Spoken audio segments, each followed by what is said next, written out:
Yeah, that's true. The one time we did go hunting ducks, that's what we had that night, right? We had poppers.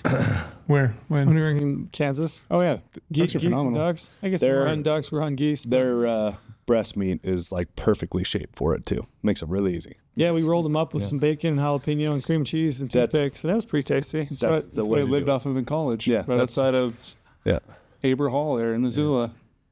That's what the only way to do it is just a lot of bacon, a lot of cream cheese. Yeah, a lot of sauce, sweet chili sauce. That's how I always got it done with waterfowl.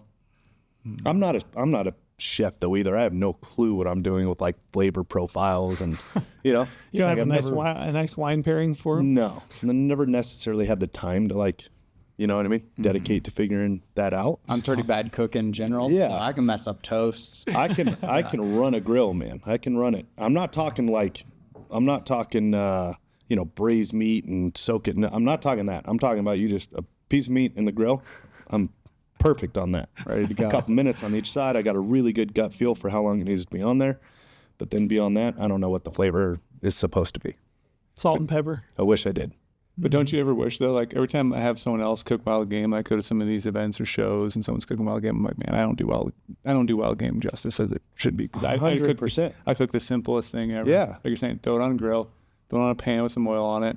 Yeah. Call it a steak. I wish I knew, and it's a cool, it's a cool skill. You know what I mean? Like it's one you want to show off, right? Mm-hmm. Like if you did know how to cook and didn't know how to put flavor profiles together and have people come over your house, like it's kind of cool to be that guy. Yeah. So I kind of, But then I'd have to invite people over to my house. That's the problem. Yeah. That's where I really We're not trying to do that. That's where I really suffer is then I would actually. I'm not trying to do. I would need friends, and then I would actually like want to host. I would need friends and a reason. A lot of life changes that have to happen. Yeah. Let's just keep it simple. Even smoking meat, I feel like every time I do it, it just kind of tastes weird. Like they're all different kinds of wood, and I feel like I always pick the wrong one. It just kind of has odd flavor. Yeah. I just need like 2 or 3 game recipes that I could like reliably do every time. I don't feel like I'm there yet. Yeah. Most of it goes to the dog. My dog loves everything. Loves it. What kind of dog you have? Just a little Cavapoo. There you go. But is that a designer dog? No, I don't know. It's a Cavalier King Charles. You can be brazen about it. I got a Woodle. A Woodle. Yeah, what's that? That sounds like it's a Wheaton Terrier Poodle mix. That sounds pretty fancy. Why? She's awesome. She's the best. Pepper's the best dog ever. Shout out to Pepper. Do you have a dog that's named Salt as well? I thought about getting like a regular golden doodle or something like that, and I could have Salt and Pepper. But, she's the best, man. So I got one. I got one of those designer dogs, if you will. Nice. She doesn't look like it. She always looks. You're not gonna take it bear hunting. No, she always looks completely disheveled though. So I do my best. Anyway, special guest today. We do. He's a guest. I don't know if he's special. We do. We're not talking about anything bows today, Trail. No bows today? Oh no, we are. What? We are. I We were just at the warehouse. You got Matthew's lift. We're gonna talk bows, He's getting back into archery a little bit. but like 1% of the overall. Yeah, we got Jim Harmer on from Backfire. Backfire channel. Thanks for coming down. Yeah, glad to be here. Short drive for me. Yeah, I'm it turns from out St. you're George, not so- far from Vegas. Yep. Which I did not know until I think a week ago when Lane had said we were going to podcast, and I was like, oh wow, we are really close. Yep. Is it? It's Backfire TV. Is that the channel? Just Backfire. Backfire. Yeah. How'd you come up with the name? Well, okay, so when it's a little complicated. So I've run a whole bunch of different online brands. I kind of build up a big social media following and sell it, build another one and sell it. And so a few years ago, then I started a company where I kind of taught people how to create online businesses. And so we were just creating another one just to kind of show people how to do it. And so I said, well, I'm, getting back into guns and hunting, kind of haven't after a while. And so I wanted to do something there. And so I was literally Googled like cool gun logos. And a kid in college had done it as a class project, made the logo of, a revolver with a bullet shooting backwards and Backfire. And he just did it as a class project. Somehow popped up on Google Images. And so I contacted this college kid and I was like, hey, can I buy that brand from you? And he's like, sure, it's my class project. And so that's cool. How I became Backfire. That's awesome. I get asked pretty regularly,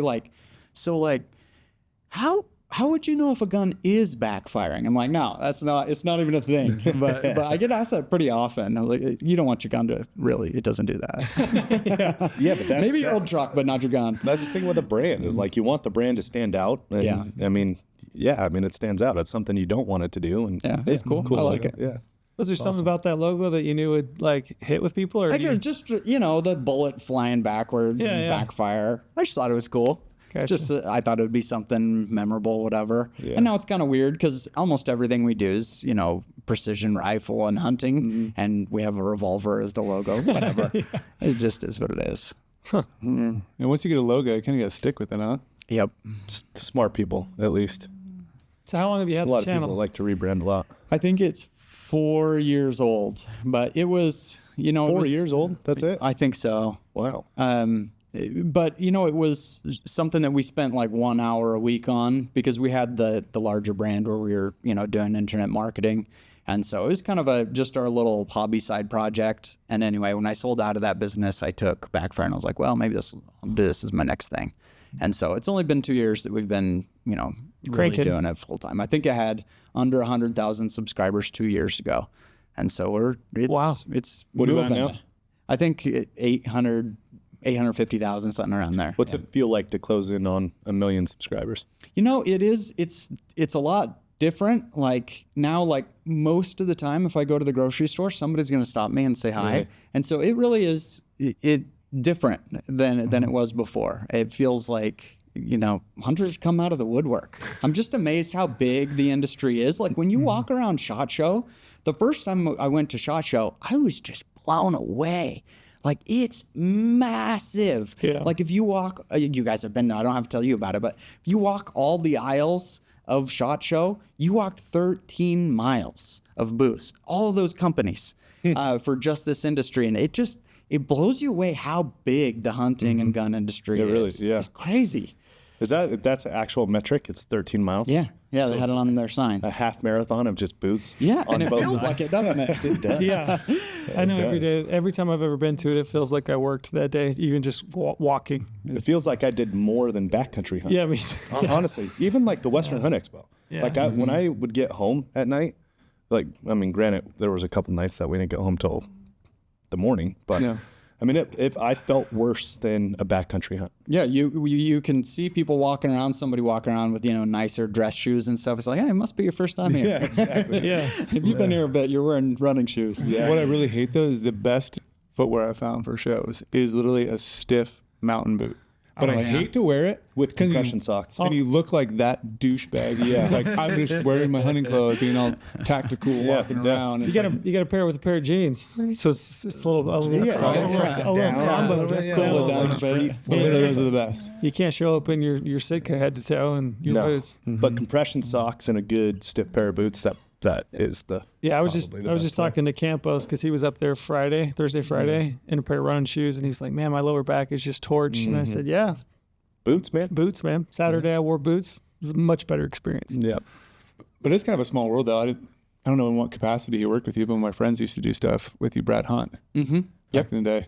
Yeah, that's when we were in a small little office. Because you guys in the same area at that point? Yeah, it was 10 minutes from me. Yeah. Both on a few early videos, he's in there. Pretty fun. Yeah, I thought that was really funny. I was like, I remember him saying it back in the day, and I literally texted him the other week, like, didn't you do something with Jim back in the day? He's like, oh yeah, and I was like, that's where it was. It was you. Yeah. Then he started working at Gritty, and I had to start. We had several of the videos he was in. We had to delete. Cause we deleted I think 15% of all the videos we've done. We've had to remove off YouTube, just rules stuff. Yeah. And anyway, a lot of those early videos we've had to remove just because they kind of evolve how they interpret the rules. So even the old videos that weren't like grandfathered in. No, there's none of that. They'll put out a new rule, and you'll get a violation for it a week later. It's like, I have hundreds of videos. I've been doing this for years. How am I supposed to remember that I screwed on a suppressor 7 minutes in, and a video 150 videos ago, and they'll still ding you. It's What's your take on the what do you want to call that, censorship or shadow banning? And like the community rules, guidelines, how they can change them. What's your take on that?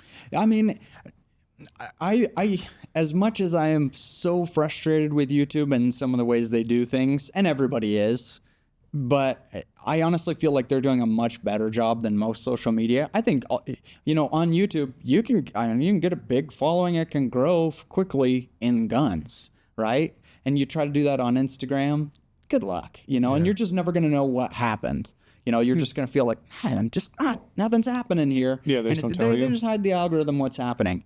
I feel like YouTube does a good job of showing you what you want to see, because I almost never, virtually never get anti-gun comments on videos. And I always think, that's pretty amazing, really, because they're just doing a good job of sending this video to somebody who wants to see a gun video. And if you don't want to see a gun video, you're not going to see it. And I feel like they're honestly doing a pretty good job of that part of it, which is huge. And so you got to give them props for that. But the way that they implement rules is, it's just nuts. SHOT Show, not this year, but the year before, I don't know a single gun channel that didn't get a strike or a warning the week before SHOT Show. And they changed some rules, and suddenly spinning a suppressor on was gun modification. And so everybody got a strike all at once. And if it had happened on multiple videos, you get 2 strikes in 10 minutes from each other. So it's kind of crazy. And the other thing is the problem is, so you get a strike on a video, and then or warning, whatever, it gets demonetized, and then you have a button that you can click to have a manual reviewer look at it. It's some kid who's probably paid minimum wage, who's just looking through thousands of videos. They don't know guns. They don't know what they're looking at. And so, some of the rules are pretty technical about what you can and can't show, but the manual reviewer has no idea what's going on. And so, anyway, it's tough for that. Yeah. But again, hey, you can grow an audience in guns there. They deserve some credit. Yeah, the recommendation engine on YouTube is dangerous.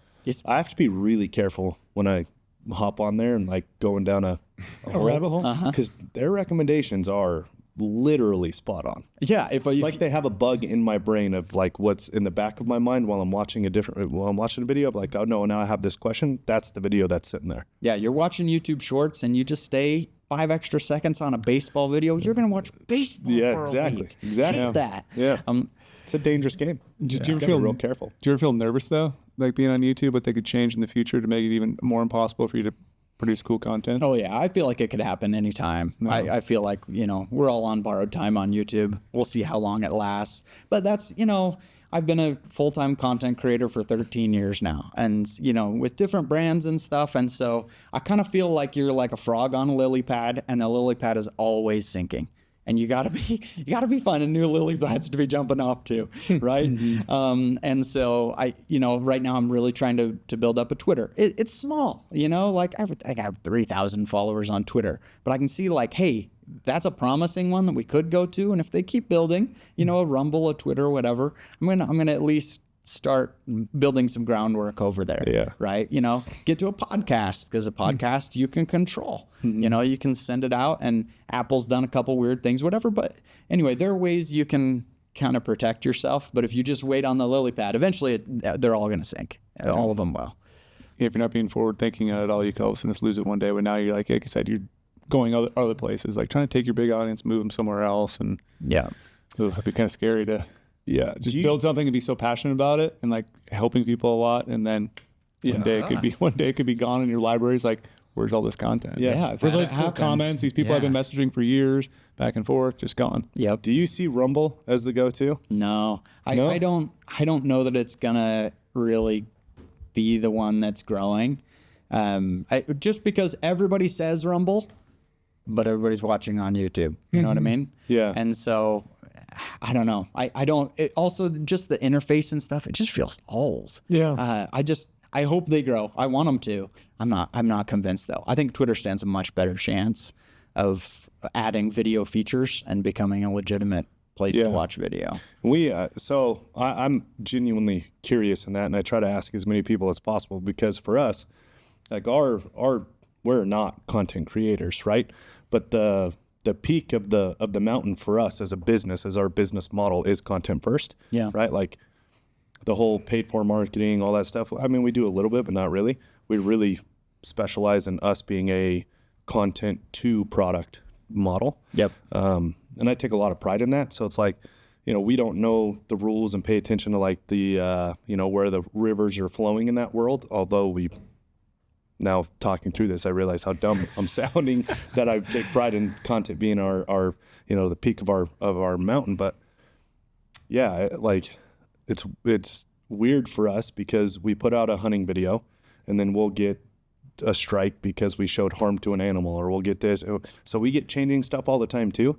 And we're always loosely talking about what is that next lily pad like you're talking about. Yeah. Yeah. And they can't come soon enough. Yeah. Because we need free speech bad. Yeah. Twitter seems to be, if they really do integrate video fully, it does seem to be the next one. I think with Tucker Carlson making so much news for the views he's getting on Twitter, and Elon Musk really wanting to grow it, I kind of feel like they're really going to push video on there. But I mean, they've been saying that kind of for a year, and we haven't seen like serious video on Twitter, a video tab on there, shorts kind of content, nothing like that. I feel like it's got to be coming, but yeah. Because Instagram right now is pretty brutal. Oh, so, it's beyond brutal. Because I was showing Porter the other day, I was like, yeah, look at the reach on, GoHunt's account, my personal account. And for a while, GoHunt had a lot of strikes against its account because we show guns on there. We show, obviously, kill shots and everything. And I try to do an animal. I avoid kill shots on my personal. I don't put any kill shots out there. Not even on like stories, because whatever, I'm not going to do it on my personal, but I show a lot of gun stuff and a lot of harvest picks, all that. I have a metric shit ton of strikes on my personal account. Yeah, I'm sure. And I only reach like 100 non-followers every time I post. But GoHunt had that for a little while, and now it's somehow removed. Like I've tried to appeal mine, and I can't get mine appealed unless I take down a lot of gun content. What do you think? It's amazing too, because it'd be just a slight gun. Like you can sometimes barely see the gun, and it's flagged. It's like behind something else, behind another person, but it's just barely in there, and it gets flagged for. It's like they must have a good something that sees a barrel, sees something, a scope, whatever it is. Smells like a gun owner. Smells like a gun owner, yeah. Sniffed it out. What do you think about posting trophy pics? A lot of people are against it. I'm all for it. 100% for it. I'm with you. Tell me how you feel about that. We had this conversation the other day. Yeah, we had this conversation the other day with the guys from Colorado for Responsible Wildlife Management, and then Hal. And something that they had said that kind of was a light bulb that went off for me is it feels like for a long time we've self-regulated ourselves. So like we've taken, the grip and grin, quote unquote, the grip and grin hunting content. We've kind of like pulled it back into this corner, and we're like, we're going to protect the feelings and the emotions of people that don't hunt. You guys don't want to see a dead animal. We're going to like protect that in hopes that we, retain our right to hunt by not offending. And I think what we've done is we've essentially kind of catered to them. We've taken it off the table that animals actually die, that we hunt, that we kill an animal, that we process an animal, that we're proud of it. Yeah, and I think it's it's kind of flipped. I've been guilty of that, but it's kind of flipped for me. I think that it should be okay, and we need to be more boisterous about it. We need to be more bold. Yep. And, he made the point, the guest, he basically said, yeah, I think we do need to do that. We also need to explain like the entire story, which I understand that as well. That's hard for me because I don't naturally want to share everything. You know what I mean? I don't want to I'm not a content. I mean, I probably posted like 3 times on Instagram in a year. But and they're just harvest picks. Yeah, and they're all harvest picks. And we they're all continue to yell at Trell for that. Yeah, meanwhile, I'm doing the exact same thing. Yeah, they're all grip and grins. And, he made the point you need to like tell, do better about telling the whole story. So it's like, from point A all the way to, your grill and you're eating it and, consumption, the whole story. And I get that. I agree with it. But I think we've done a bad thing by taking it. Yeah. And basically pandering to other people's emotions. Yeah, I mean, I look at totally it. agree. I look at it as it's really sad. So, when we talked with Dan Gates about this too, and the Hal guys, Charles and Mike, you know, it feels hunters feel like they've just been beaten so many times by the antis, when in all reality there's plenty of wins as well, right? Yeah. Like you go back and look at what Hal accomplished in California and what the mountain of support we're building in Colorado right now for what's going on. Like there's plenty of wins as well, but it feels like hunters as a whole and kind of the the more outspoken hunters have kind of like the whipped dog where the tail's between the legs now, where okay, well now we can't post grip and grins now because they've already beat us so many times. We can't give them more ammunition about this, right? Like this, and what Trail is saying, the offensive part about it. How is that offensive for us to be proud of taking an animal that we're happy with, that we know is conservation, that we know what it leads to on the table, that we know what it leads to for overall herd health and conservation as an entirety out there? It's like, how did we get to that now, where we can't even show our proudest moment of the hunt? It feels like we've become apologetic. Yeah, it's essentially it's a pseudo apology to the anti-hunters, where it's complete bullshit in my opinion. Like, no, this is what I am most proud of. I agree. Here's something that kind of upsets me. I'm gonna use your brand name in this sense. Other companies in this hunting industry, Is there a pun? went against this, and it backfired against them. They were anti-harvest photos for the longest time, and look what they're doing now. Oh my gosh, now they're posting harvest photos again. Yeah. Because it's rooted in tradition that we share what we're excited about. No matter what we're doing in life, we share what we're excited about. I get a new vehicle, you might take a picture of it. Someone's drinking a cup of coffee, they're going to take a picture. Yeah, that's not killing something. Get a new puppy, you're going to take a picture and you're going to be smiling. I'm glad you guys feel that way. I was talking to somebody who's, I won't say his name because it's a very, very, very prominent person in the hunting industry. But he felt different. He's like, we got it. He was even teaching a group, just saying like, do not post this, just gives them ammunition. And I just said like, no, like, have we not seen over the last few years how the left has done a good job of normalizing things that are not normal? Yeah. Right? And this is what we can do. When you see, hey, my neighbor hunted a bear. Now this is on the ballot. Maybe I should talk to my neighbor. Maybe this is a normal thing, I think it makes a very, very big difference. I do too. And it's that pseudo apology, which makes me so mad about it, and why I see it being sad. When really, like, the Hal guys and them saying we need to tell more of the story behind it. I don't know. I think we just need to educate more so that, we are smiling in this picture with this animal because it means these things. Like, you don't have to tell the full story about the hunt. I think you need to be open to a conversation. Of course. And I think if you are, personally, if you have the ability, I think Brady does a great job of like telling stories. He loves stories, posting stories. He's a written guy to begin with. Yeah, you get to see the whole story. I think that's awesome. But I don't think that, a guy like me that I generally don't like posting on social media anyway. I don't think you don't even pick up a camera ever. You never taken a photo. Your cell phone sits in your pocket. You don't even own a camera. Anyway, I'm just going on rant. I'm trying to stick you to make you do some more things. I know. Do more content. We can take this up later, me and you. Yeah. But I think it should be okay. If I want to post a grip and grin and I only want to post 3 a year, I think that should be totally okay. We just need to normalize it to the exterior that, we are smiling in this picture because it means I accomplished the hard work. I accomplished what I was after. It's food on the table. It's, all of these things without necessarily having to post that in every single caption, right? Like we need to normalize that side of it to the exterior, not to, the prominent hunting guy that you're with to say it gives him ammunition. It should be the exact opposite. Yeah.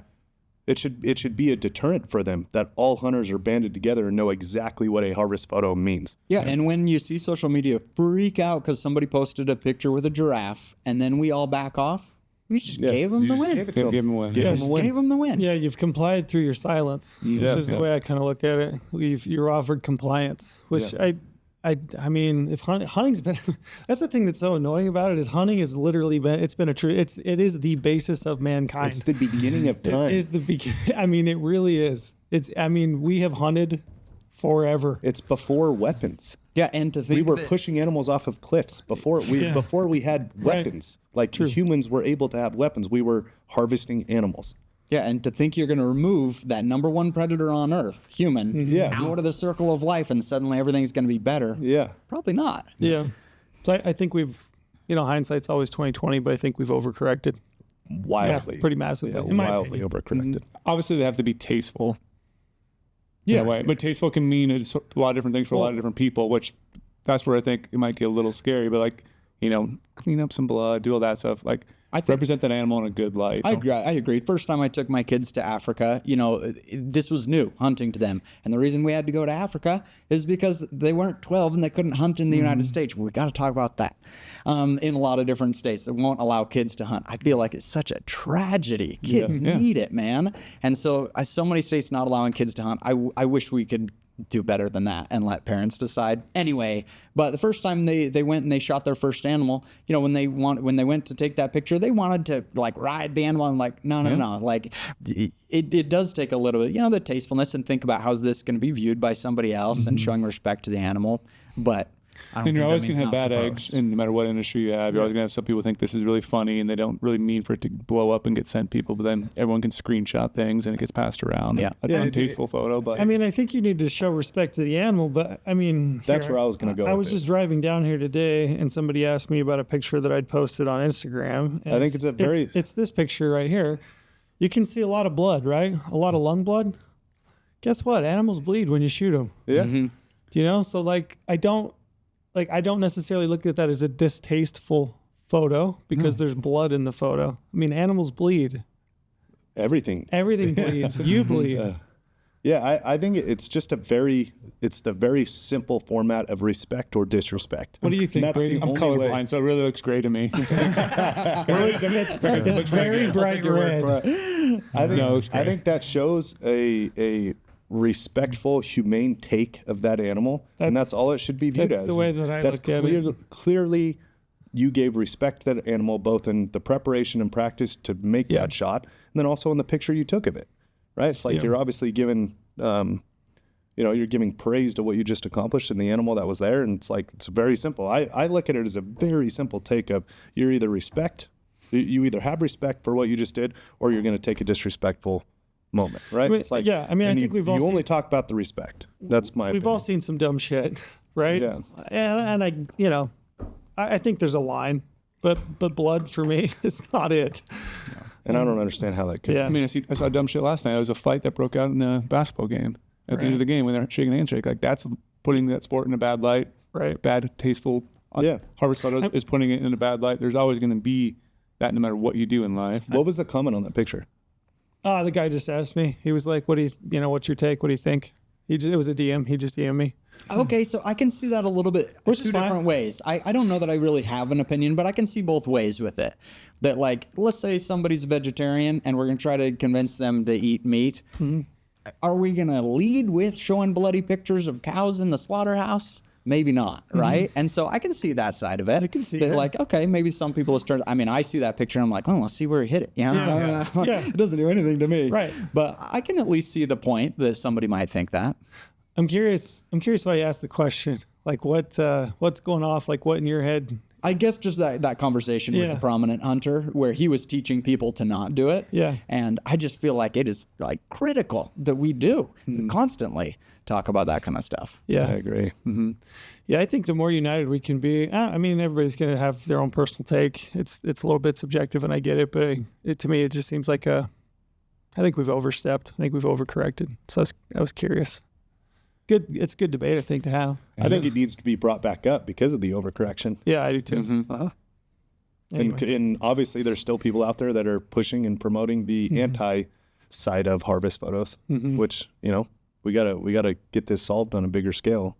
Have you started in content creation? You said 13 years ago. Yeah. You didn't start with like hunting and firearms and? No. So I went to law school, and during law school, I started a blog back when bloggers were cool. Right. Were they ever? I don't know. Maybe they were never. Anyway, I started a blog about photography, and it really took off. And so by the time I became a lawyer, I was like, well, I guess I'm a blogger now. And so I did that. And then I started them about pocket knives and boats and campers, and I just kind of build up a big following and sell the brand and start new ones. So that's kind of been the last 13 years, just starting different social media stuff.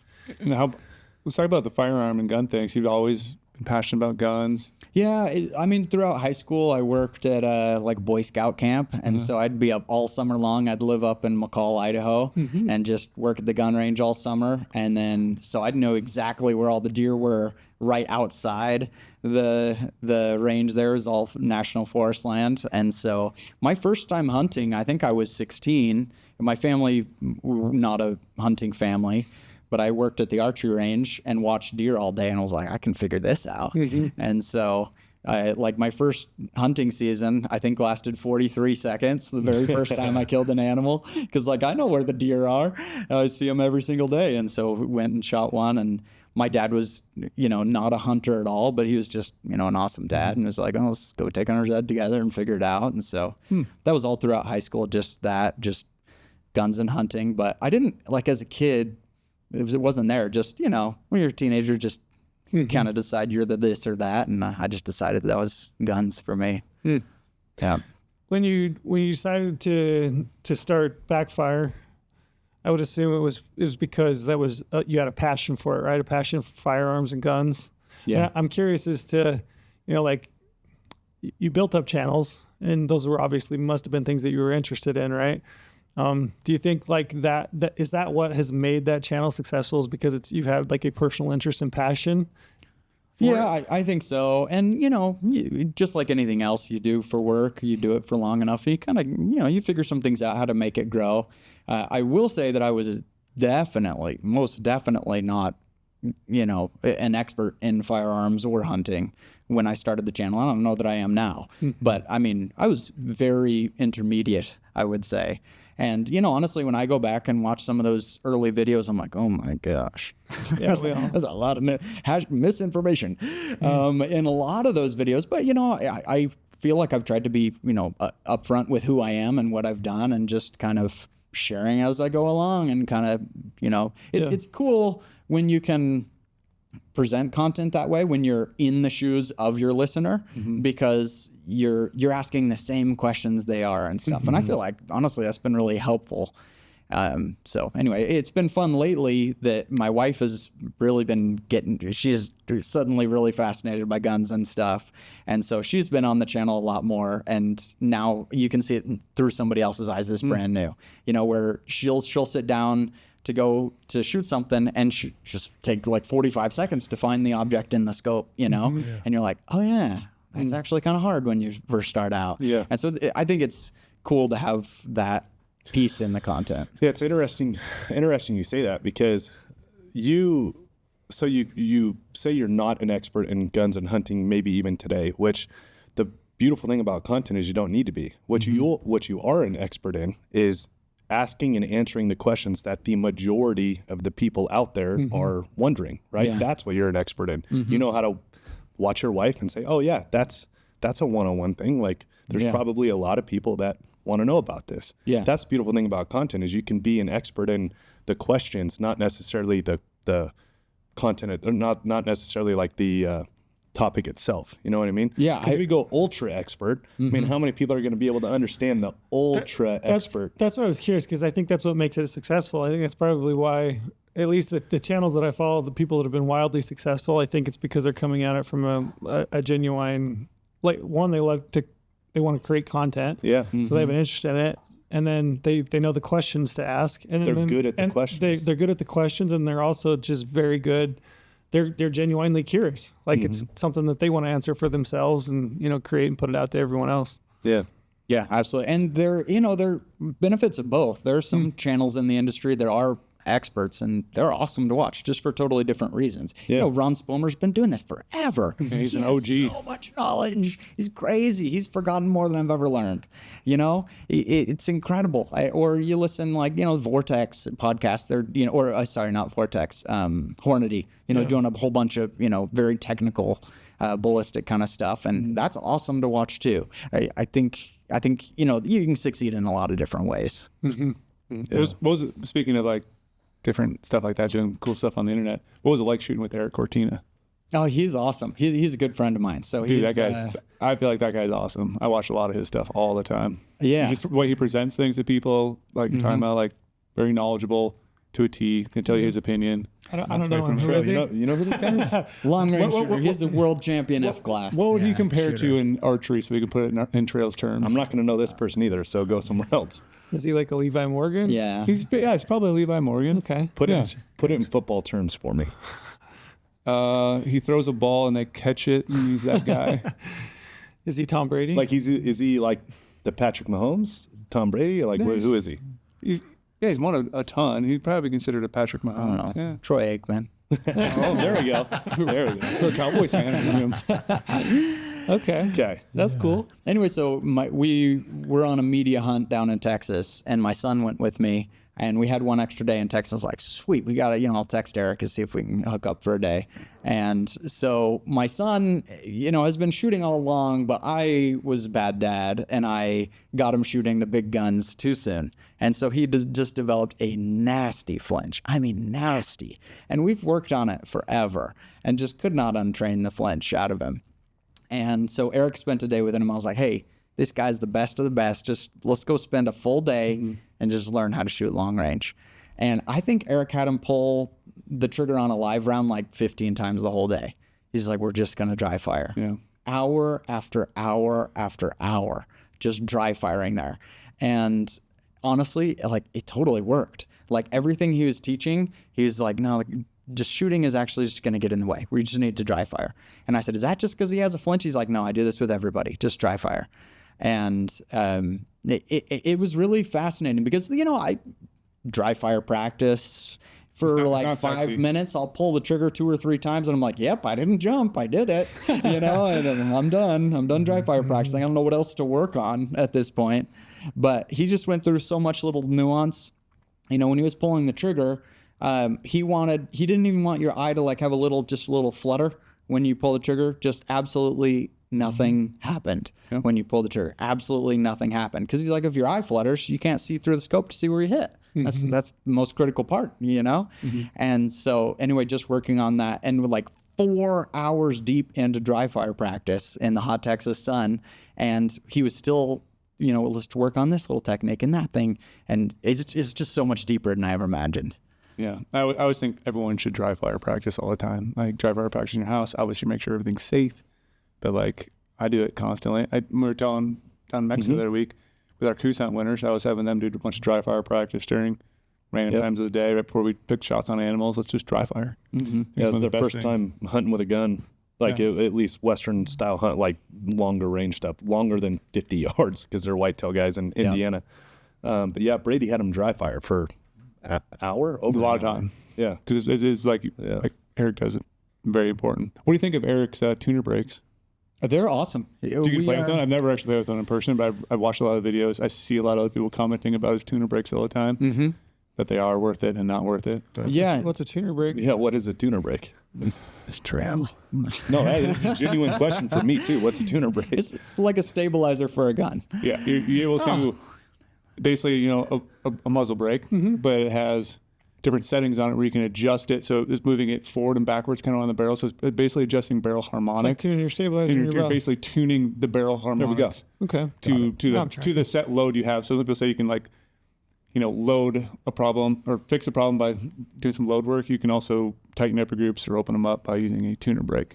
But some people say it's bogus and whatever else. But it's the rifle community. A lot of people like to jump all over I just feel like scoreboard, he's winning. So everybody can complain as much as you want, but he's winning. Exactly. But you actually got to play with one? Yeah. Yep. Yeah. And we we have a suite of sensors that our engineers developed to test recoil and stuff, since we're doing recoil pads. And so we took it on his brake, and man, that is effective. You'll get this graph of exactly every literal microsecond, every 1/100th of a second, how much pressure was there everywhere on the gun, how much did the scope move, everything.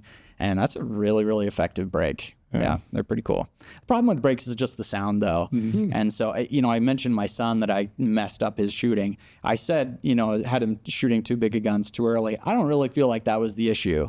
Too much recoil. The issue was the brake. It's the nasty sound. It's the sound that scares the kids more than anything else. I feel like have twice the recoil but half the sound, and a kid is still going to say, I'd prefer that gun. And so I feel like that was my mistake, is trying to cut down the recoil even on a 6.5 Creedmoor by adding a brake, and it made it worse. Yeah. Sounds like he's a suppressor guy. Do you put a tuner brake on your hunting rifle? No, I've honestly thought about it, but I have not yet. Do you? I mean, it's something I want to play around with, because again, I have no opinion besides I just read a lot of content, watch a lot of videos on it. Are they heavier, bigger than like a normal muzzle brake? A little bit. Okay. Just a tiny bit, but I think it's going to be minimal. Ounces. Yeah. But it's an interesting design. A lot of people do it for, 1,000-yard bench rest shooting and all that stuff, and just like tighten stuff down. I don't see a lot of people using it for hunting, but I really wanted to, my second 300 rum that I'm trying to build, maybe pick one up. Do you hunt with a muzzle brake? Yeah. And do you bring ear protection, or you just I always have ear endure protection, it? yeah. He's very good with ear protection. I am very bad. I'm not with either. hearing protection. I've learned to be very good though, but there is times definitely where I've rushed something and it absolutely just drives me crazy. Like, why did I just take that shot and didn't have my ear protection? I forgot they were around my neck the whole time. They get so caught up in the moment. Brady's really good at. He's always got his what do we call those GOHUNT ones? Little ear bands, I don't know. Yeah, little ear bands. He's always got them. I never do. They're always in my backpack, and I just, like when I shot my coos deer, I didn't even think of it. You know what I mean? And anyways, I'm not good at it. But with my family, this is down in Mexico. You can't bring suppressors in Mexico, right? So that's the only time I don't hunt with a suppressor, because I have a 4.5-year-old son and started hunting with him as early as possible. And since that day, I've made the decision to get a suppressor, not for any other reason than I want my wife and kid with me. Like, that was the only decision. And I don't want to worry about it, all that stuff. Phenomenal decision. Yeah, absolutely. I've never talked to somebody who bought a suppressor, go through the year, wait, all the costs, the tax stamp, everything. I've never talked to somebody who's like, it just wasn't worth it. Never heard that. It was hugely worth it for me. And I'm coming at it from like the most one-on-one standpoint on planet Earth. I didn't give a shit what it did to the gun, the ballistics, all that stuff. I knew, I obviously knew it's still good to hunt with the suppressor. I would never, go the opposite way on that. But my only decision was I want my wife and kid, and I want everyone to be comfortable. Yeah, the other thing is you almost always get more than one shot at the game when you're hunting suppressed. They'll get hit, and they just won't sprint away. They just stay there. Like, you can almost always shoot them more than once. Yeah. I haven't had a, thankfully I haven't had that experience yet. We've killed 4 or 5 animals with the family now, my wife and me. It's all been one shot. Sound like Brady Miller here. Hey, I'm proud of you. But I mean, again, I'm also not shooting that far with the family either, because the family, I want it to be kind of a, I want my kid to see it and all that stuff. But it's been awesome. Best decision yet. Speaking of one shot, are you high shoulder or behind or double long shot? I go for biggest area. So what's the word I'm looking for? Most forgiveness, right? So I'm going lung right behind the shoulder, because lung, heart, all that stuff. Then obviously you got quite a bit of backtrack on the lung extension there with the rib cage. So I'm not a high shoulder guy. I like lungs, vitals. You guys? I haven't shot that many animals with a rifle in a while, but I would say right behind the shoulders. Yeah, that's where you shot your odd head. Usually aim I go most shoulder. I think it's just my natural point of aim is where I go to. Most forgiveness. I do it because I know there's the most forgiveness right there. And I'm very confident in my shooting. I shot my coos deer at 400 yards. Coos deer is a tiny little target. Very confident in my shooting skills. But the variables in hunting, right? The difference in wind between where I am and where the coos was 400 yards away, it's a big variable. Yeah. If I'm off 2-3 inches, I don't want it to be anything else than still in the vitals. Yeah. I'm curious, you have kids, they're younger, right? 15, 13, and 18. Gotcha. Yeah. So I've got an 18, a 14, and an 11-year-old. I'm just curious on caliber setups. What would you suggest? You made the comment a couple times. You felt like you started in with the caliber that was maybe too large. What do you think? Yeah, my 15-year-old, he wants to shoot the biggest, nastiest recoil I got at this point. He's got the testosterone pumping. He wants whatever. To bring the steam, again, right? Yeah. And then my 13-year-old's just a smaller-bodied soccer player. He doesn't want recoil, and so he's got a 6.5 Creedmoor that he's comfortable with. It's suppressed, and he just is like, I don't care what we're hunting. I'm just going to use this, and I'm going to make a better shot. Cool. But if I could start today, 6.5 Creedmoor, 243, 7mm 08, I think are all going to be great choices. 6 Creedmoor. I hunted in Texas with a 22 Creedmoor. That's the new cartridge, just barely got SAMI approved. It's a 6.5 Creedmoor case, but it's necked down to a little 80 grain 22 caliber bullet. It was really effective. I mean, it was awesome. For a kid's hunt on deer, 22 Creedmoor is fantastic. Guy at my local gun shop shot a bull elk with a 22 Creedmoor. Not recommended. Not recommended, and I don't think it was even legal in the state he was hunting in, unbeknownst to him. But 22 Creedmoor for deer is fantastic. We have a little there where I live in Cedar City. There's like this little microcosm of people. They all shoot 25-06s. Oh, so that's what I bought. That's what my oldest kid. That's what he grew up hunting deer with. But I don't ever hear anybody talk about a 25-06. No, probably Why? For good reason. Why is that? They don't take the longer, higher BC bullets that we have today. Gotcha. Just nobody's kind of, they've kind of gone through all the old cartridges and just remade it. 7 mag, now we got a 7 PRC. We went through everything. We've just kind of remade it with longer, higher BC bullets, faster twist rate, and nobody's gone to 25 yet. So it's a little dated, maybe? No, I mean, you're just gonna get more wind blown and stuff, given the velocity you're shooting. But I think it's fantastic. It's awesome. Shooting super fast, for a deer, it's a great choice. Yeah, we've killed deer, antelope, a little calf elk. It wasn't a little calf. It was a good sized calf elk in January, but Tasted we're good, great. It tasted amazing. I've told that story. There's the two of them. I was like, shoot that one, but a lot easier to pack. That one's tastier. You got to play around with the 7 PRC a lot? Oh yeah, a whole lot. So as soon as the specs came out for 7 PRC, I built one because all my friends had an NDA with Hornady, so I was calling everybody, getting, talking through some things, trying to figure out how to build it, and everybody's like, I can neither confirm nor deny that a cartridge exists. I'm like, they got you too. Yeah. Anyway, so we took the SAMI specs and got a reamer as quick as possible and built it. So that was super fun. And now I have several of the, factory rifles with it. I think it's the best out there. For general hunting, if you're not terribly recoil sensitive, you've been shooting for a while, 7 PRC, you just can't beat it. It's awesome. What about finding ammo, though? I haven't had trouble. No? It's expensive, but I haven't had trouble finding it. So you'd say someone just getting into shooting, maybe out west, going on a hunt, 7 PRC? If you've been shooting for a while, I like it. My an old neighbor texted me yesterday and said, hey, I'm going hunting for the first time. I haven't really shot. I've never owned a gun. What do I get? And I said, get a Ruger American Gen 2 in .308 is what I recommended for him. Because, I knew he'd be price sensitive, and so he didn't want to buy multiple guns. And .308, yeah, you can hunt elk with it. Maybe isn't the most ideal, but whatever. You can hunt elk with it and deer. He's up in Idaho. I think that's a great choice, But I didn't want him stepping up to a 7 PRC. It's just more recoil. And so until you have a little bit of experience, that's my opinion. What do you think, 7 PRC? My dad, right when that 7 PRC came out, because he just retired, a couple years ago, and so he has a lot of time.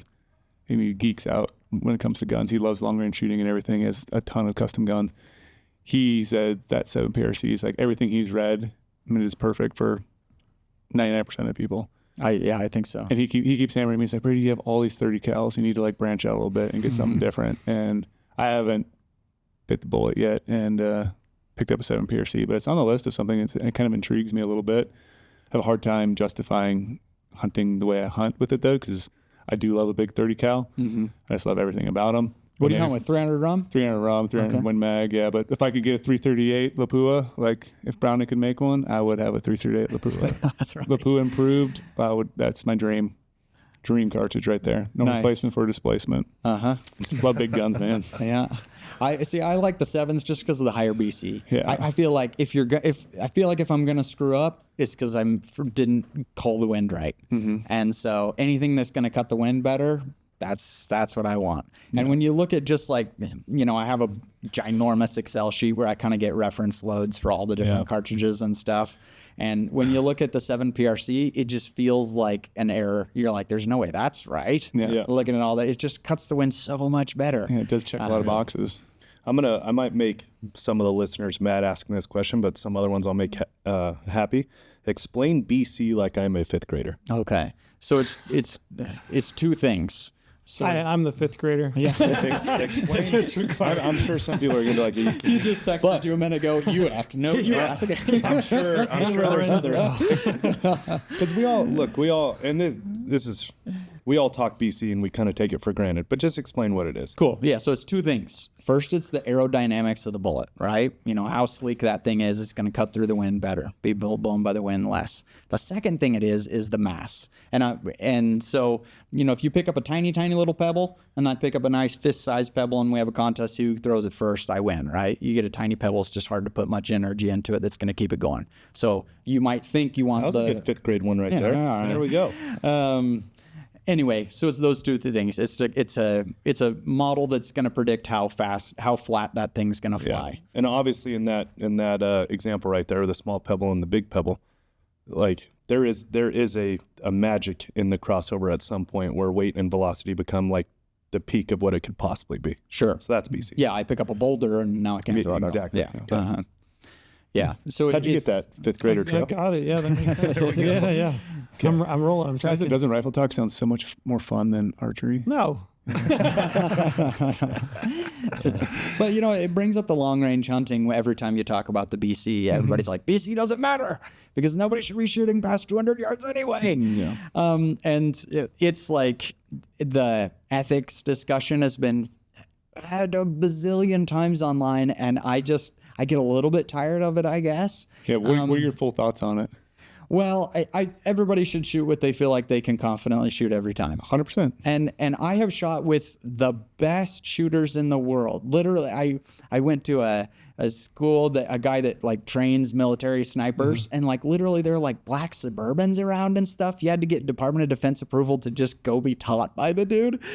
So fun. Like I got to shoot with some guys that are crazy, and they miss shots out to 600 yards. Everybody can.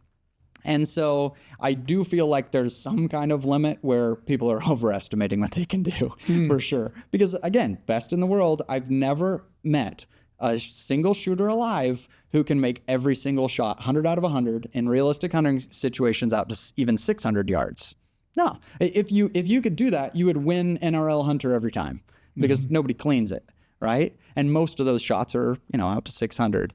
And so there are limits of, what everybody needs, what everybody can do. That's why hunting's the greatest. There's no guarantee. I don't care how much you practice, what you do, all that stuff. There are going to be variables that you can't control and don't know what to do.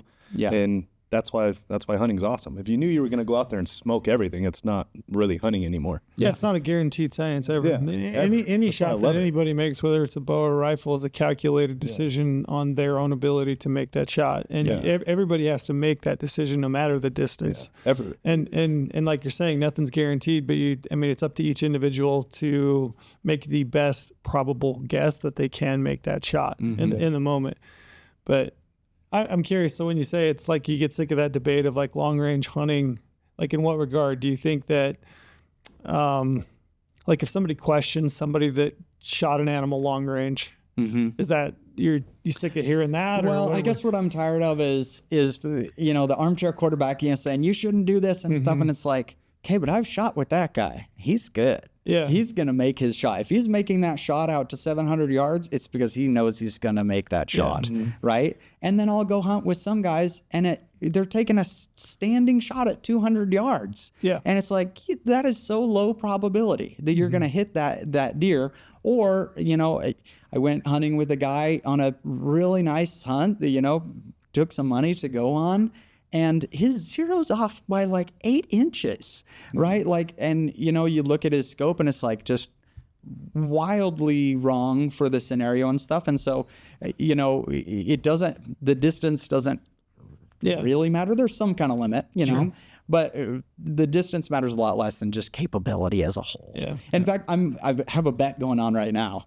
I made this comment about the 600-yard thing on a YouTube live, and somebody commented and was like, I'm a Marine and I can absolutely do that. And so I was like, okay, I'm going to fly you out here. We're going to go do this. And so today, actually, guy's flying into Vegas and he's going to come out. We're going to go shoot 100 shots out of 100 and see if he can do it. And maybe I'm wrong, but I'm just saying, if you can do it, you should go enter some competitions because you're going to win. Yeah.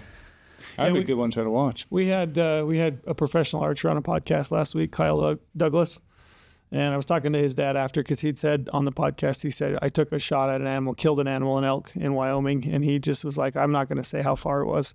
Because he's like, I don't want to deal with it, right? I don't want to deal with the people. And it wasn't like, I talked to him after. It wasn't like insane. I'll just throw that out there to protect Kyle. It wasn't like anything outlandish. So I'll just it was. Yeah, I'll just say that. But you told me the number. It is wildly impressive, but it's not like, oh, what an idiot. Yeah, so I'll just say that in regard to Kyle. So don't all light up Kyle. This is definitely a shot that Kyle can make. But I was talking to his dad after the fact, and I was just like, what does the guy shoot with broadheads? Let's say 100 yards, and that guy shoots groups of 10 arrows, like how big a group are we talking? And he's like, I don't know, probably broadheads, 100 yards, maybe like softball, smaller, maybe, probably. And I'm like, how does anybody have any debate with that guy on whether he can make that shot? And the armchair quarterback can't hit a softball at 30. Yeah, exactly. Right. Like it's really, I think a lot of times we just need to like swallow our pride and say, just because I can't make that shot doesn't mean that guy hasn't developed the ability and the skill to make that shot in the field, and that it's not an ethical shot. Yeah. So ethics is it's an individual thing, right? Because some people have dedicated more to the trade, so their ethics are different than the guy who hasn't, right? Like if you hunt once a year and you don't practice, your ethical range is, it's going to be fairly limited. And the guy who's practicing 4 hours of dry firing a day, like Brady, but weirdly in his man cave, laying on his bear rug, just in his boxers, little fire. Really accurate picture of my life. I'm pretty know this. Sure we do not insert the B-roll clip. Because I know you, Brady. I know this is what little tiny white. Sure a t-shirt was laying on his bear rug, just petting his bear rug, and just so in the moment practicing his dry fires for 4 hours a night. Like his ethics are different. It's individual, right? And ethics and morals to an individual is like, okay, where can I lay my head on the pillow at night and sleep with no questions asked? Like it's going to be different for everybody. Yeah. Right. That decision making. But then it's the internet though. I'm sure you'll always have people want people pick on me all the time. People pick, I miss every now and then. And then like I said, everyone misses. And like, yeah, sure. You could edit that out of the video and you would never know I missed. But I leave it in there. And then that's the one thing they'll pick up on. And they think it was like way too far of a shot or whatever. It's like, no, it was just, there was literally trees in the way. And I, thought I could clear over a tree branch, and I didn't. I dead centered the tree branch, made a great shot on that tree branch, would have arced right into that bull. But they pick up on the small thing and rip you apart for it. And like, you said, like they might be the guy who's standing up shooting at 200 yards. They have their scope set up totally wrong and it's not tracking zero. Like I flew all the way over to Tajikistan. My zero was perfect. My 400-yard shot was perfect because of how I set my rifle up to understand how to work it in those conditions and build a correct rifle so that when I travel, so I can get beat up by an airline. Like, are they taking all those steps to do it? Exactly. Are they betting their rifle scope, betting everything else to make it just the perfect point of tight tolerance system, like removing everything? Ethics are individual. Ethics are individual. It's like me as a human, where am I comfortable with going to sleep at night and not worrying about anything, not feeling guilty? Yeah. It's different for everybody. I'm not going to feel as comfortable as you going to Tajikistan. No chance. I just know I don't practice as much. Yeah. I have heard an argument that there's some legitimacy to, of like, there is an actual limit for everybody in just the deer can take a step. Right. Yeah. At some point, there's time of flight, and the deer can take a step. Yep. It bit me last year on a deer hunt in Utah. You can watch, you watch the video, and that's what sucks about hunting on YouTube is it's all on video. And so you see, you put a dot in editing on, this is where the bullet impacts, and you watch, this is where it was perfect when I pulled the trigger, and it wasn't perfect by the time it got there. Now, I was able to take the deer down. I've actually never lost a big game animal with a firearm that I hit. I've never wounded and lost. I know, right? I hate that. It's not something you want to. But anyway, there's that limit. But then you can also argument, if you really argue that, if you really know the animals, you kind of sense when they're going to take a step. Even if the deer's feeding, it seems like they always flip their tail right before they're about to take a step if they've been feeding for a little bit. Just little things like that I guess you could get better at. But yeah, there's a limit that time of flight does become a variable of your ethic decision. And right? that's true even at like 400 yards. It's true. It could move. Yeah. But Certainly with body archery. language, behavior for sure. Yeah. You can do everything right in archery, and I mean, we've all seen footage that just like actually ducks the arrow. It's crazy what they can do. And that's why we've talked quite a bit in depth about that ethics in archery. I would prefer to be 40 to 60 yards than 15 to 25. Like their senses are just so much more heightened when you're in that tight. Tell me more about that. It feels like these animals, the more we do it, like they just have this buffer zone where if you are that close to them and that much pressure, not all the time, obviously, sometimes it literally is just perfect and you can get as close as you want. But majority of the time when you're working in on an animal and you break that, we talk about that 25 yard, 15, like you start getting less than that, they have this rigidness to their behavior where they just feel something isn't right. Okay, I can see their that. their only job in life is to stay alive, right? They can feel pressure, their sixth sense, so to speak. Even more so if they've seen you, if they've picked you up and they're 20 yards. I mean, even if you're still at full draw. Yeah, their ability to react is so much more switched on because I think they're used to having a predator right on top of them. They see that and they know that if that animal switches on like a mountain lion, it's coming. It's going to be on them that fast. Yep. Whereas 60 yards, they have that perception. They're like, it's moving. I can kind of see it, but I'm not in an immediate danger. You can tell in their body language, they're just looser. Yeah, they're just a little looser. When you get in super tight, they get rigid. Especially mule deer. Yeah.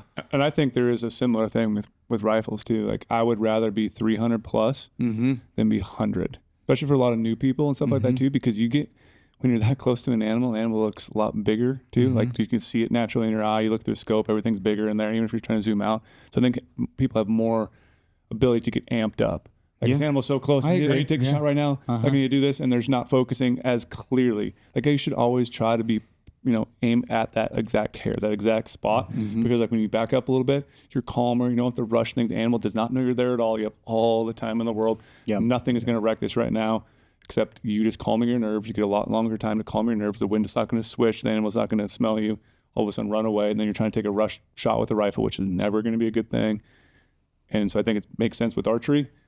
And then with rifle as well, just like being a little bit not going like 6 plus, like 300 yards compared to a 100-yard shot. Yeah, and I totally agree with that, especially for taking shots. And we talked about how it's all individual making those ethical decisions. And I think the thing that the really good shooters are good at is knowing what their limits are. Like they'll know that, hey, this is a 700-yard shot. There's no wind whatsoever. I'm in a perfect prone position, and if I get closer, I can't get prone. This is the best place to shoot it from. This is the best. This is my highest chance of shooting this, and I know I can do that. But then, hey, this is only 300 yards, but I'm on the edge of a cliff. I'm shooting way downhill. I haven't really practiced that angle with this gun. There's a steep wind, coming right off the cliff face blowing up. I'm just not comfortable with that 300-yard shot.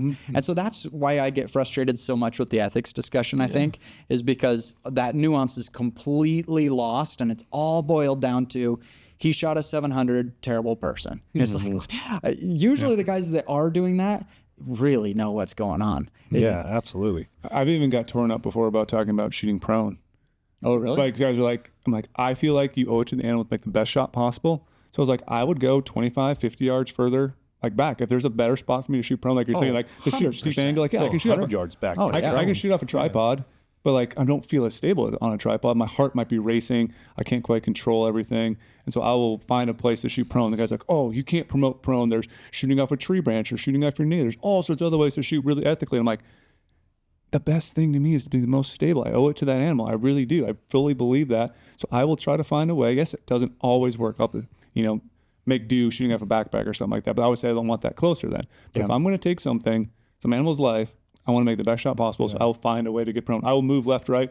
I will break some trees over in front of me if that's the best spot to lay prone. And they're just like wanting to destroy me over talking about just shooting prone. It's like, well, Yes, you can do other things. I did mention in there's a million other ways to shoot, but you're most stable when you're prone. That's literally a fact. I bet 90% of my shots in the last 4 years are prone on game. And then I'm like that. I'm searching for somewhere that you can do it. And I get there's some environments where it's just not going to happen. It's just thick brush. You got to get up higher. Antelope hunting. Try antelope hunting and getting prone. Yeah, It's next to impossible. Yep. Yeah. But yeah, It's just like, but to we were talking about archery and the animal's behavior, and now can talk about me personally and why ethically I don't like the 20 to 15 to 25 yard shot. Is I'm guilty of when I'm that close, I feel like I can force a shot, and that is not a good. You can get away with it. Yeah, and I don't like that thought in my head. Yeah, I think I don't like the myself, thought I'm of more amped up when I'm that close. Not looking at the bubble, not doing this, feeling like I can slip an arrow in and force it. Like I've had it happen to me before, and luckily it hasn't bit me in the ass. But I don't like that thought. I don't like when I release the arrow like that. How I feel. I like when I'm at 50 yards and I'm going through the full process, and I have way more shooting lanes, and I don't feel like I have to force it, and I'm waiting for the perfect opportunity because he's 50 and not 15. Yeah. That's personally, like, ethically on my side. It does I've been feel like guilty of it. when you're that close, you have to do it right I'm now. gonna force it. This is it. Like, I got to get rid of this right now. Right now. Yep. Which is never I the hate that recipe feeling for success. And every time I shoot it, I hate that feeling. yeah. I honestly feel a little bit cheated. So like we went Kodiak blacktail deer a couple of years ago with my boys, and that was a story in its own because we thought it was a guided hunt, and it was sold as a guided hunt. It even said it on his page. probably priced as a guided hunt. It was priced as a guided hunt, but it was just a transporter. He literally said it was guided. And anyway, so it ends up suddenly we're on Kodiak, biggest bears ever, and it's just me and my two little boys and a 6.5 Creedmoor. And I'm like, Anyway, we went hunting there, and we stalked in close, and just the deer are just so oblivious there. You can just walk right up to them a lot of times.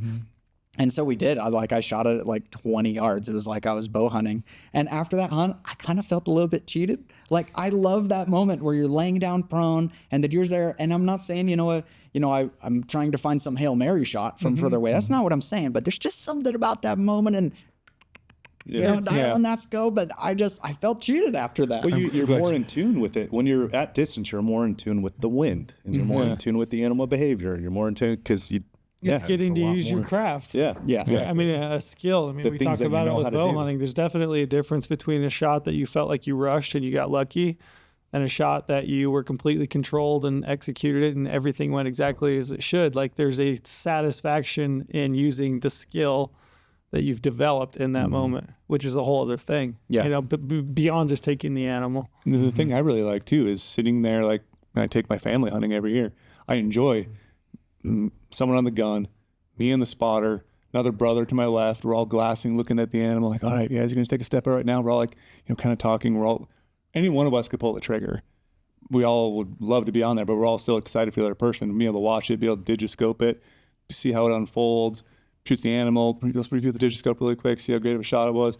Yeah, the animal is dead in 20 yards. It went down the hill, but like that camaraderie you get when you can lay down behind a rifle, it's like you feel something different than shooting something at 20 yards, even though the end result's the same. Yeah, and it's good. Yeah, I just felt like I was putting a cow down. I was like, Yeah. Sounds like me and Trill need to go to Kodiak and blacktail hunt with some bows. I've been. There's a lot of bears. You're right. See a lot of bears? We didn't actually see any. Oh, gotcha. A lot of tracks. Yeah. Made us very nervous. That was the first time I'd seen Alaska black bear, grizzly bears, brown bears, whatever. And you put your hand down next to one of those. What are we talking tracks. about here? I mean, talking about some of the big giant ones. Like that. Really? Yeah, it's a hind foot for sure. It's unbelievable. I've told you this story about that brown bear. You did not tell me this story. I was sitting with a buddy, and we're sitting there on this hillside. We're glassing. We're bow hunting, the two of us. We got a couple just cannons on our chest in case anything happens. 500. Yeah. Anyway, we're sitting there, and he's like, "Oh man, there's a giant brown bear," and I was like, "Where?" He's like, "Right there in that patch of alder," and I was like, looking. I'm like, I don't see it. And he's like, it's like 350 yards right there. He's like, that big alder patch. And I was like, yep, got it. And he's like, yeah, do you see that brown spot? And I'm like, yeah, I see that brown spot. And he's like, that's a giant brown bear. And I was like, you're insane. There's no way that could physically be a brown bear. Like, it is too large. There's no chance that's a brown bear. And he's like, just sit there and watch it. So I sat there and I looked at it, and I looked at it for a while. I'm pretty certain it rolled over and stood up, and it was a brown bear. And I'm talking like the most giant animal. Like, I could not understand that. You thought it was like a tree or a bush or something? It just looked like it was so much bigger than it could ever be a brown bear. I was just like, it's just not, that can't be a bear. But it was. Stood up. I mean, giant. Holy shit. I don't know how big, like, how big do they get? 10 foot? 9? Yeah. Probably 10 foot. 10 footers. I mean, head literally the size of, like, you know, my entire chest, like from the top of my head to like my waist, you know, round. Just like a giant head this big. It's on my bucket list. I want to bow hunt a brown bear. When I was a kid, you know, one of those, I guess it wasn't even DVDs back then. It was probably VHS, I guess. Well, I just had one of those that I watched on loop of a brown bear archery hunt. And I was just like, it's still like the ultimate. I was like, that's the ultimate human experience. Did you watch Brendan Burns from Kuyu? Did you watch his brown bear archery hunt? Or his? Not that I remember. I don't even know. I think it was it Kodiak or was it a Coastal Brown? Or I can't remember what it was, but it is gigantic. Yeah. And the film is pretty wild. Yeah, it's really I grew up cool. watching Jack Brittingham stuff back in the day, like those VHS tapes. Chuck Adams. Yeah. Chuck Adams. That Brittingham. classic picture of Chuck Adams with that giant. Brittingham's got a badass archery brown bear. I have all those old VHS tapes still. I recently bought, like, it's really expensive actually to buy a VHS player nowadays. Like, I bought one off eBay just to watch these old. I have another old VHS tapes called like Alaskan Trackers. It's like yellow thing. They shoot like 8 moose in it and a bunch of bears and all that stuff. Like the old videos, and like you said, the brown bear stuff. Like, those were so good films back in the day. Crazy. Yeah, those guys, Jack Brittingham, Chuck Adams, like those guys are studs, man. Oh, geez. Yeah. I was going to jump into, like, what are you seeing trends in the hunting and rifle industry, like scopes, rifles, like what cool stuff have you been seeing lately that like really kind of gets you excited? Because you play around with a lot of stuff. Yeah, I mean, I'm really liking the more advanced scopes. I think are awesome. Kind of sucks in Idaho and Utah, you know, all that kind of stuff is outlawed. But like the Burris Eliminator 6 is crazy cool. So if you haven't used it, it's and you know, it's very much like some of the smart archery scopes. But so you'll see a regular reticle in there, but you have a rangefinder. It literally has a remote that you Velcro onto your gun, you know, real close to the trigger. You know, to do the range finding that's in the scope, and then it will show a lighted dot where you need to aim, you know, how high you need to aim. It doesn't do wind, but it'll show you where to aim. And that kind of stuff I just feel like is so, I guess the tech stuff really speaks to me. I think it's so cool. You know, the SIG stabilized binoculars. I feel like electronics getting into our optics that's awesome. I just want to see those SIG binoculars that can record. If they can record and be stabilized. I told them at the Western Hunt Expo when I saw them, I was like, as soon as you got that, you can just take my money. That's what I need. Yeah. Those are pretty handy. I hadn't even thought about recording. Handy. That's interesting. Yeah, they have an all-in adapter for it. So you can but I mean, internally it'd be the way to go. It's perfect. I mean, if it had, it would be clear because it wouldn't be you went from lens to glass. Yeah, it would lens just be to glass. Yeah. I hadn't even thought of that. Yeah, that'd be so cool. But interesting. Scope technology, binocular technology, excited about all that. Yeah, that's coming a long way. As far as the guns, everything is kind of moving from, you know, the sporter stock, right? That has a more swept back horizontal grip, very lightweight. It's really, the next time you pick up a gun, and you guys know this, but the next time you pick up a gun and you feel like just your traditional rifle, and you just think, why is the stock like this? And you start thinking, you're like, oh, it's because people used to, you know, shoot like, you know, driven hunt with dogs, and it was all standing shots. And so you look at the forend and it's rounded. Why would you want that? If you're balancing on a tree limb or something, you don't want a rounded forend. You want that thing to be flat. So you can sit it flat, right? But that's how 90% of guns is that old sporter stock rounded grip, because it's for this, standing up, right? And, you know, the lower cheek piece that, you know, is lower. And so what does that do? It makes your muzzle flip up, right? And then you lose your view through the scope. You kind of walk through everything in that rifle and you realize, like, the rifle stock that we've used forever is built for hunting that we're not doing today in general. Some people are, tree stand, you're sitting in a tree stand and you're shooting 50 yards. It's essentially a standing shot. You're sitting there, but whatever. It's perfect for that. It's great. Yeah, offhand. But for a lot of things are kind of splitting. That a lot of stocks are just slowly moving toward either the chassis style or at least a longer range everything, and then shorter barrels. A little bit. It seems like we kind of swung to the low 6.5s were real popular, and things the pendulum's kind of swinging back a little bit heavier hitting cartridges, higher BCs. Kind of feels like that's where everybody's going now. Is the it is interesting though, like you said, is this switch, like 6.5, and you come up with bigger stuff. You go longer barrels for a while, and you get shorter barrels. It's like things that were cool back in the day kind of come back cool again. It's like it's constantly always just ebb and flow. Yeah, especially with that, with the long barrel and short barrel, like you have a 6.5 Creedmoor and a 24-inch barrel, and then you gotta, okay, but now I want the new cool thing. I want the new 6.5 PRC, right? It's faster, it's better than a 6.5 Creedmoor. I don't hunt with a 6.5 Creedmoor. I use the PRC. But now I'm also going with the trend of a shorter barrel. You just made a 6.5 Creedmoor again. You just went right back. If you have a 6.5 PRC with a 20-inch barrel, that's what a 6.5 Creedmoor is. It's literally the same thing, the same bullet, the same velocity. And so it's interesting how those things change so regularly. Talk about barrel length. One more accurate than the other? Pros and cons, shorter barrel or longer barrel? In general, it's not really going to impact accuracy. Some people say that actually a shorter barrel would actually be more accurate because we're getting a little bit less whip. You may have less harmonics to deal with. But in general, it's not. You're not getting longer barrel for more accuracy. It's just the velocity. Now, how much more velocity do you get with the more barrel length? It just depends on the cartridge that you're shooting and what powder it's using, all that kind of stuff. Call it whatever, 25 feet per second for every inch, sometimes 50. It really depends. If you're going between 24 and 26 inches, you're going to see less of a difference than 20 to 22. But also some cartridges are really designed to work well in a shorter barrel, like the 7 PRC is designed to do pretty good. You don't lose that much velocity going down to a 20 or 22 inch. You're getting less benefit going to a 24 or 26. Interesting. Barrel length matters. Oh, or does it? I mean, I don't know. Does it? I always thought a longer barrel was more accurate. I don't know why I had that in my head. But now that you say that, it's just the same as a bow. Like a shorter brace height, longer brace height. There's that whole debate that the arrows on the string longer. It can be into barrel thickness. It's going to play into it too. Like a longer barrel, it's a little skinnier barrel, got a little more whip to it, but it's like just could heat up a lot quicker being skinnier, got a little thicker one. Can I ask about accuracy? Like what makes an accurate rifle in your opinion?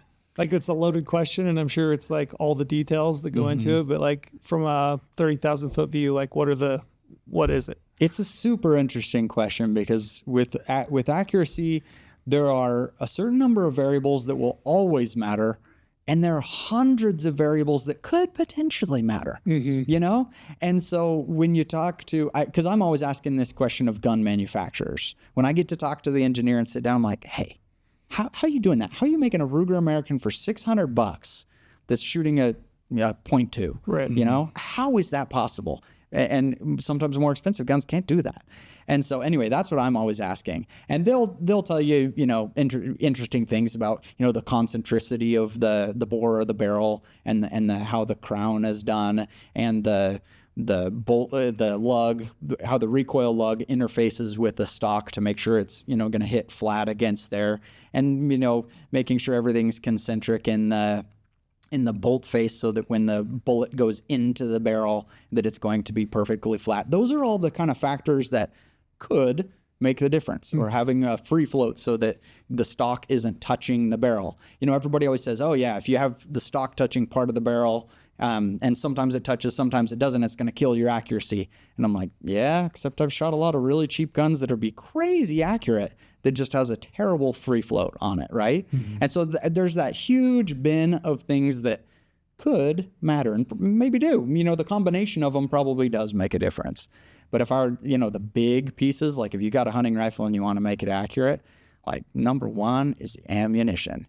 The problem is, ammo, whatever, 50, 60, 70 bucks, sometimes a box for 20 these days. And 100. so, if you get a new hunting rifle, you get a great rifle. You go pull it out of the box, but you don't know which load it's shooting best, right? And so a guy that saved up $750 for a Tikka, a Browning, whatever, they get this great rifle, but what I'm going to do is I'm going to go buy 6 different loads, and I'm going to go test 6 different loads, and I'm going to put at least 20 shots through every different load and see how it's shooting. And so I can tell you and one load will give you half MOA, and one load will give you a minute and a half. But the average guy, you just spent $700 on a rifle. I'm not going to go spend $300 on ammo. I'm that guy. And so if you don't, speaking to me, then it doesn't really matter that all those tiny little details went into the gun, because the combo just isn't working. Right. And so I feel like the biggest piece, if you just want to knock your gun, just ammo. So is that the first thing you do then, is get different loads? And Oh yeah, I got a big closet for all the ones that I test, and I like to have at least 5 different loads if I'm testing a rifle on the channel, because there have been so many times that I tested 3 and it's just not shooting. This gun sucks, and I'm tempted to call my contact and say, hey, what's wrong with your gun? And then I test one more and it's like, oh, it's really good. Yeah, figured it out now. So take price out of it, just speaking pure accuracy and loads being the biggest benefit to it. Are you hand load or factory? Both. If I can find a factory load that shoots well, sign me up. Sounds great. As long as it's not a super high volume gun, one that I'm going to shoot all the time, then I probably want to hand load it just for price. But both. If I can find a factory load for a hunting rifle that I'm only going to shoot, 200, 300 shots a year, cool. But otherwise, What about like 20 to 30 shots? when I said 200 to 300, I was thinking that's about 285 more than I'll shoot in a year. But I don't rifle hunt. is that what you think too? Have you found the same thing? Yeah, because we were discussing with Cody. Cody got a 300 PRC, started getting all this stuff to reload. He actually found some powder, which I'm very thankful. He switched this, and I bought 8 pounds of powder off him. But then, you start realizing you can get great shots with factory. You really can shoot perfect shots every single time with factory, as long as the extreme spread is not super crazy. But when you go out and test with all the stuff we have nowadays, like a Garmin or a Magneto Speed, but Garmin makes it a lot easier to go out and actually test loads and verify everything. Factory loads, that time you're getting back by not reloading. I love reloading. I'll reload to the end of time, but it is sometimes nice. My 6.8 Western, I just shoot factory right now because it shoots great. The factory, why am I going to switch? And I know then I'm shooting factory, I am probably going to decrease the yardage. I'm going to be shooting a little bit and not try to do crazy far, but it just makes it easier. Then if it's easier to do, what are you going to do? Then I can shoot more. If I'm shooting more, I'm practicing more. So I'm actually being able to judge win rather than wasting all that time on a reloading bench trying to make the perfect one thing that has the lowest ES possible. But What's really, ES? Extreme spread. Okay. I know what that is. So the difference between the slowest and the Slowest and fastest highest, shot in the string. Yeah. Because all of a sudden you can be shooting one day and you can be shooting at 600 yards and I'm shooting perfect, and all of a sudden you drop it 6 inches low for whatever reason. Yeah. And then you start dropping a couple 6 inches low. I need to adjust my gun, and it's well, no, it probably wasn't. It's just the ammo. Yeah. It could be hotter, it could be slower. Yeah. And so What kind of extreme spread do you see in archery? I've only shot, one shot to see generally how fast my setup in archery is going. Have you shot 30 arrows in a row and see what the variation is? Yeah, it's typically, a lot of that's going to depend on how hard you pull into the back wall shot to shot. So you're increasing maybe a smidge of your draw weight or draw length, but I would say they're typically within 3 to 4 feet per second. Oh, really? Yeah. Okay. Now that I'm getting more into it, I'll shoot the full dozen arrows that I made, and I haven't seen more than 2 or 3 FPS and that's difference. that's shooting the same arrow through the same bow. If I did it 30 times, I would say maybe 2, 3, 4 feet per second. Oh, at super most. tiny. I would guess Three's much the most bigger. I ever saw. No. And then between a dozen arrows, you might have, depending on how you build your arrows out, you might have a grain or 2, maybe 3 difference. I don't see a ton of difference in that, but I've had some get up to 5, which then I won't. Yeah. That won't be a hunting arrow. yeah. If it's 5 grains above average for the batch, then I just won't shoot that one for hunting. much. It's not, I wouldn't say it's as precise as building. Well, there's just a lot A more, bullet. or a lot There's a more lot- pressure, a lot more power. Yeah. A lot more to go wrong in a gun than a bow. Yeah. Yeah. That was a great answer, by the way. I really appreciate the answer about ammo, because would you say that almost any gun that a person bought, there probably are some lemons, but just as there are with bows, I've had bows that I felt like, I just can't shoot that bow. I don't know what the deal is with it. But would you say that most guns that you buy, as long as you get a good load built for that rifle, that it will shoot, it'll be accurate? Yeah. Yes and no. Okay, Yeah. So I did a video, I guess 6 months ago, called the 1 MOA hoax that people really flipped about. I mean, we got more. Well, honestly, I mean, and you see on YouTube your like to dislike ratio, and by far it was really good like to dislike ratio on the video. Most people loved it, but man, did it make some people ticked after that video, because the purpose of the video was talking about manufacturer warranties. So whatever company, all of them, pretty much everybody gives you a 1 MOA guarantee. Some of them go crazy, a quarter minute, half minute for expensive, whatever. But pretty much everybody's giving you a 1 MOA guarantee. Essentially, you can shoot about 1 inch at 100 yards, right? So what I started looking into was, what do those warranties actually say? And when you look at them, and there's no point in calling out any particular company, because I only found one that I felt like was a good warranty. What they all say is, like, if we can shoot a 3-shot group in 1 MOA, then it meets our accuracy standard. Literally every gun does that. Yeah. Even if you have a gun that on average shoots 4 inches at 100 yards, you shoot enough groups, eventually 3 are going to land under an inch. And according to that warranty, that's a pass. That works. Right. It doesn't say how many groups are we going to shoot, what's the average, etc. Anyway. Sounds like the COVID vaccine efficacy test studies right here. I mean, eventually you're going to get the data to line up. But that's crazy. But that's where it comes in, like, you mentioned Horny's podcast. I listen to Horny's podcast all the time. Like, one of the best things they keep talking about, your group sizes are too small. Yeah. That made a lot of people angry. Mm-hmm. What comments on there go crazy. Like, yeah, people are just shooting 3 shots and saying, oh, yeah, it's a half-minute gun. Right. Well, if you shoot 10, 15, 20, are you still a half minute? Mm-hmm. Exactly. Most guns aren't then. They start going a little bit higher, 0.75. You got to cut it off. You got to cut it off somewhere, though. So if it's not 3, what is it? It can't be 20. I mean, that's a shitload of shots. Right. And honestly, 5 is not that great that I've found as I'm testing rifles, because the 5th shot's going to kick out. Guns heated up. And so unless you're like waiting 10 minutes after your 3rd shot before you shoot 4 and 5, it's not going to work either, because the barrel heats up, and the 5th one is always the one to kick out, right? And so what's the right number? I don't know. But what I like to do is, let's shoot a whole bunch. Let's shoot 10 different groups. I don't care if it's 3, 4, 5 shots, but let's shoot 20 total shots, and let's get the average of what those groups are. Let's make every single one count. You can't just throw one out and say this was my best group. It just doesn't work. Yeah, and if you are shooting those big giant groups, COVID vaccine study. Yeah. We'll just throw this one out. Yeah. The all of them. big giant groups must not be part of the study. No, that one doesn't count. That little guy, don't worry about that little guy. It was scrawny. Yeah, but when you shoot giant groups, it costs money too. Yeah. That's a lot of components. That's a lot of components you're burning. You're burning, if you're buying factory, 70, 80, $100 a box. What else are you doing? You're burning barrel life. So really, can you afford burning barrel life to try to make it perfect? Or are you okay just doing a 5-shot group, maybe multiple 5-shot groups, like you're saying, average them out, or a couple 10-shot groups? Yep.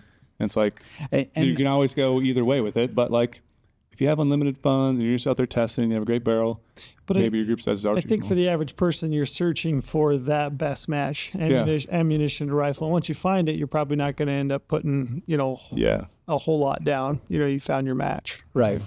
Yeah. The problem is, take a trip to the store, get one box, go test it, and go get another, and you could be $300 deep quick before you even find something. Yeah, but I like what you said. I mean, the investment of buying a rifle and then hunting permit, gas, groceries, lodging, everything that you put into an experience, $300 seems like a pretty minimal charge to find a accurate load for the rifle. When it's the tool to literally get done what you're spending all this money on. Yeah. So sometimes somebody just needs to say something to me in layman's terms that I understand it, and that resonated. Yeah. So one question I've always had is, guns are certainly individual, for sure. But one question that I've had for a long time is, if I were to get 10 copies of the same gun, same cartridge, same gun, is it is it 9 times out of the 10 gonna like the same ammo? And I don't really know because I don't own 10 of the same gun, right? And so what I started doing is I started looking every time I review a gun, I'd go look at a few of the reviewers that I really trust, and every single time it's matching up what ammo they shoot. That's the one that worked best for me too. And I've had a couple, problem guns that I just wasn't getting to shoot, and so I tried one that, hey, he was shooting that load and it worked, that I don't usually buy. And I'd try and yep, it worked. And so that's one project that I'd love to take on at some point, is just making a database. Just people report, what's the best ammo in your gun, because it's thousands, it's hundreds of different guns. And then every cartridge that it's in, it's like no one person can tell you that information, right? And so I'd love to crowdsource that a bit, and because it saves people a lot of money. Yeah. That's a great idea. You should do that. I'd love to. That's a great way to give back community. Like, gather all that data, figure out what works. Like we were saying earlier, like there is a recipe that will work. I think for every single. Not all of us. They're not all lemons. Yeah. There's a hack to that I have found that saved me a lot of money though. Is I'll call in to customer service for the different gun companies if I have a trouble, and I'll just say, what specific load are you using in the factory when somebody has an issue with accuracy and they send it back? What are you using to test it? And the guns start shooting. It's a good tip. And so that's helped me actually a number of times talking to the companies, because they'll buy a pallet of this specific load, and that's probably what they're developing the gun with. They got a pallet of it, right? And so anyway. Yeah, I got a friend who was trying to get a 300 Win Mag. I'm not gonna say his name. We all know who he is. Adam. Adam Beasley. So he has to get a 300 Win Mag, a Browning, and he wanted a hand load for it. It was like early on his hand loading adventure, but I was like, he's like, what do you think I should do for it? He wanted to shoot all these range of bullets. I'm sure you could test them all. And he said, this gun just can't shoot. It doesn't shoot anything I put out there. And he showed me in groups. I'm like, yeah, they're actually not very acceptable. I'm like, remember what I told you before? I told you, 215 hybrids, H1000 powder, 76.5 grains, AG brass, 215 match primers. Have you tried that? 15,000's off the lands. He's like, no, but I really want to shoot these other bullets. There's a great BC, there's everything. I'm like, trust me on this. Take that load recipe, start below it, work your way up, figure out exactly what your gun's going to do. It will shoot. Yeah. And then once he went to the range and came back, I was like, Brady, you're right. I'm like, I've been proving it because I've all the other 300 Win Mags I set up for my family. They all shoot 300 Win Mags. All the other people I've helped, people on the internet, I've told them about this before, who get a Browning 300 Win Mag long range. The recipe just works. Whatever it is, it works. You might have to fudge the powder weight or whatever, or maybe try a different primer, but like it will shoot. Like, you can find something that will shoot. How many of those words did you know what he was talking about?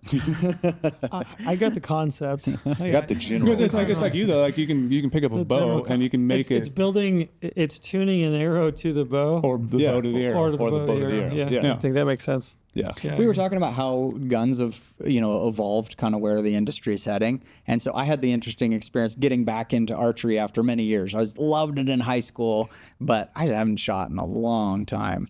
And so I bought the Matthews Lift. My wife actually gave it to me for Christmas, which was one wife. Here we go. There you go. Christmas story. Yeah, I know. Nice. Don't get it for your wife. Let your wife buy it. Anyway, so I got it. And I hadn't shot in a long time, but I had this 12-year-old Matthews bow before that. And so it's kind of cool to like shoot my old setup and shoot the new one, and like we'll see what the differences are.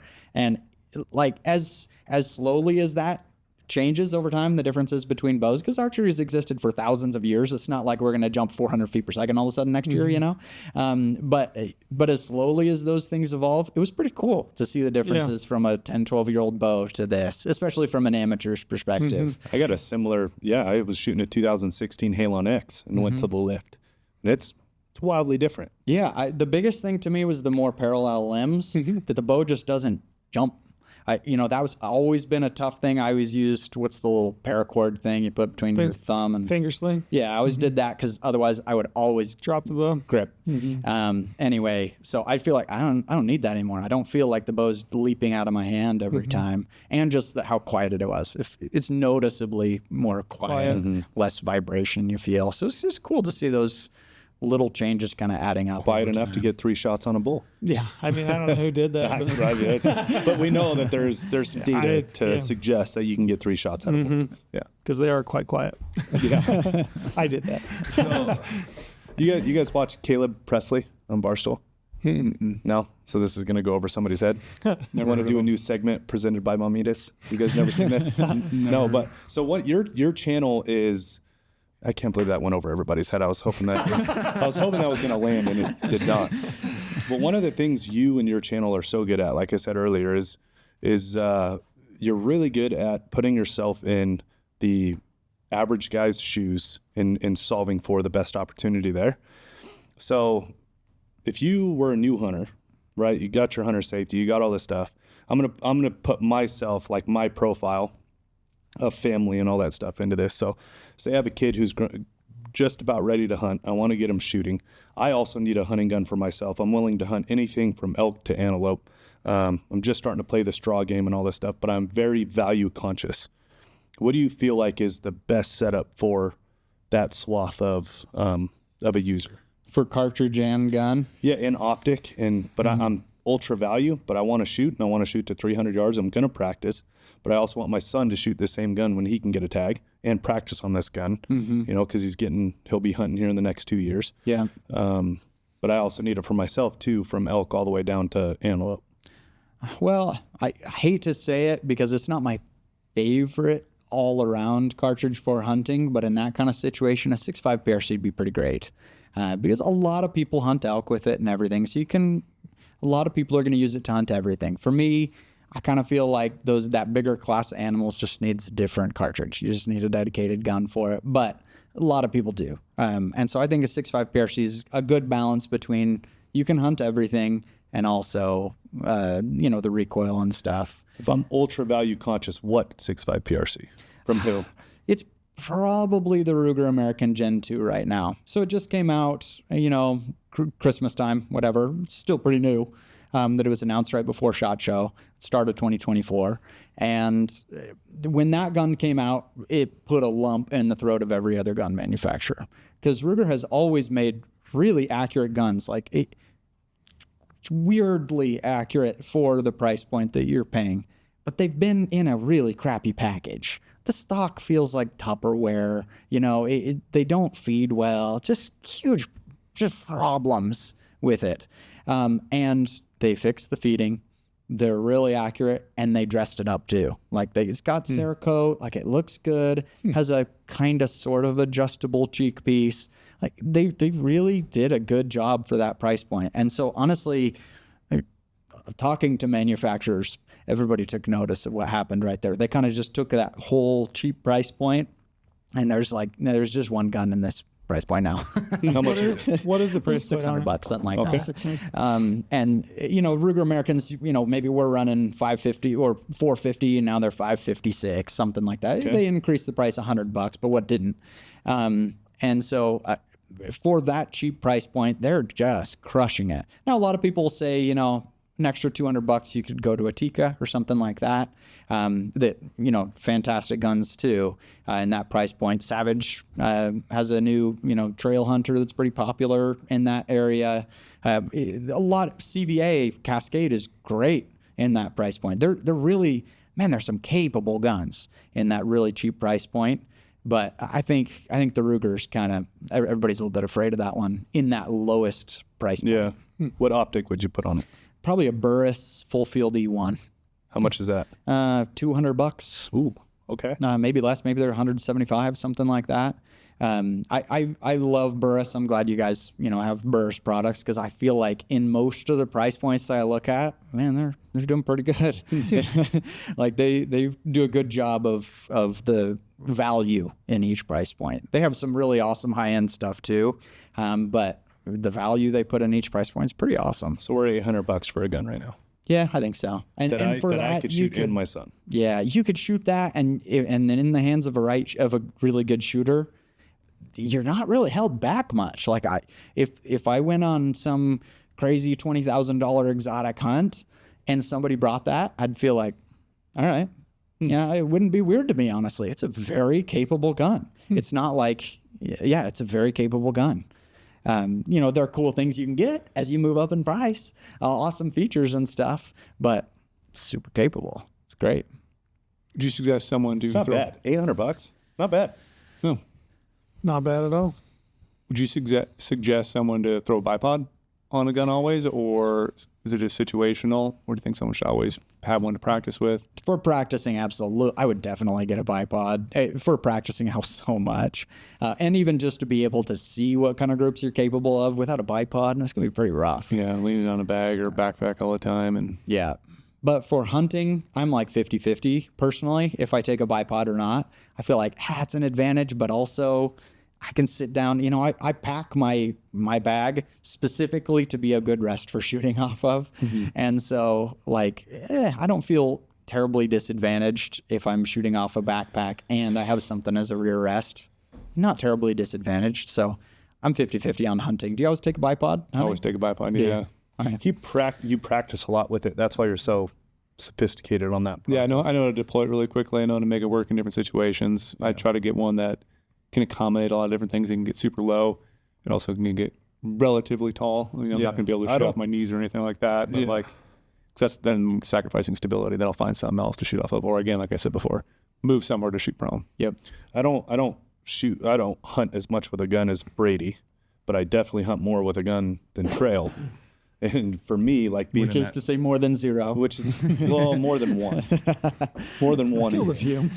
And it's usually Mexico or some odd tag I drew or something, whatever. But yeah, so for me with a bipod, I always find it really hard to get it exactly the height I want. And I've grown up shooting off of a backpack, and I've learned how to pack my backpack such that I can always make it work with whatever height I need it to be, and then use my bino harness as a backrest. And I don't know, it's just, I haven't practiced as much as you have with those super rigid bipods and back. What do you use that rugged ridge rear support? Yeah, scissor sticks. I haven't practiced with it enough to be able to quickly get it the exact height like he can, which I don't doubt it's more steady. But I've always found a backpack in the way I use that, and my rear rest is my bino harness. It's always worked.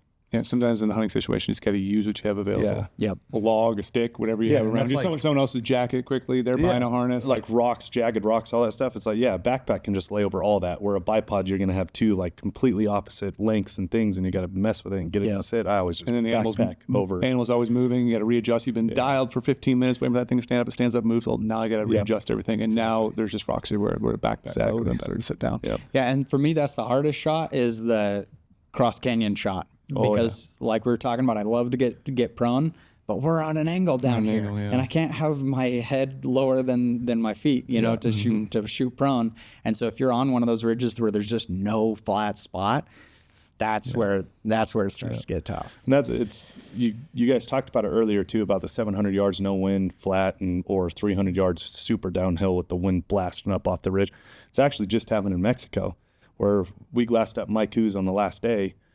And where he was from where we glassed him from a really long ways away. He was back tucked up in this canyon. I even told Brady, I said, hey, I got to run back to the house and get this other gun because I've never shot. We built this gun for the hunt winners, right? They built it just perfect for these hunt winners. So, 300 to 500 yards, perfect, all that. I've never shot that gun at the angle it looks like I'm going to have to shoot this deer at. I got to go back and get my old gun. So I ran back, got my old gun because it was that exact situation where I wasn't comfortable with what it looked like I was going to shoot the angle at. Yep. And then when I got up there, a bipod, I was off this cliff shooting down across the canyon. Brady on the radio, I'm like, hey, take out your Kestrel and just tell me, what would you do? I'm like, I have 15 mile an hour wind in my face, just kind of guessing. And he plugged it into his Kestrel, everything I was telling him, and he was like, yeah, no correction. I'm like, perfect. Yeah, you're facing the wind, and so I was like, I'm going to. Obviously, it could be slightly different, but over here, I think it was 13 miles an hour. Yeah, it's dead on to me. And I said, mine's probably a little bit more than 13. We were just kind of going back and forth. Yeah, because he didn't have a Kestrel. So I'm like, it's probably not ideal that we're doing this, and we were 600 yards apart. I'm like, it's got to be rough estimate. So I just plugged everything in. I was like, what's the range? What's the angle look like? Give it all to me so I can give you the dope. Yeah, and I gave him the dope from a distance. And in my opinion, I was super confident. Just anyways, the wind was right in my face. I've shot this gun a ton of times. I've killed so much shit with it. But yeah, I'm just like, hey, Brady's got it back there. Let me just make sure because this wind is kind of ripping off this ridge. And anyways, smoked them. But the backpack, I was in these like jagged rocks, so my backpack, just put it up. My spot and scope I always use as like my top rest, and BTX is nice because it's got that little jagged edge. You just lay it right in between. Yeah, it was literally exactly what we're talking about. Instead of having to be on a bipod, it would have taken me an hour to get set up on a bipod. Yeah.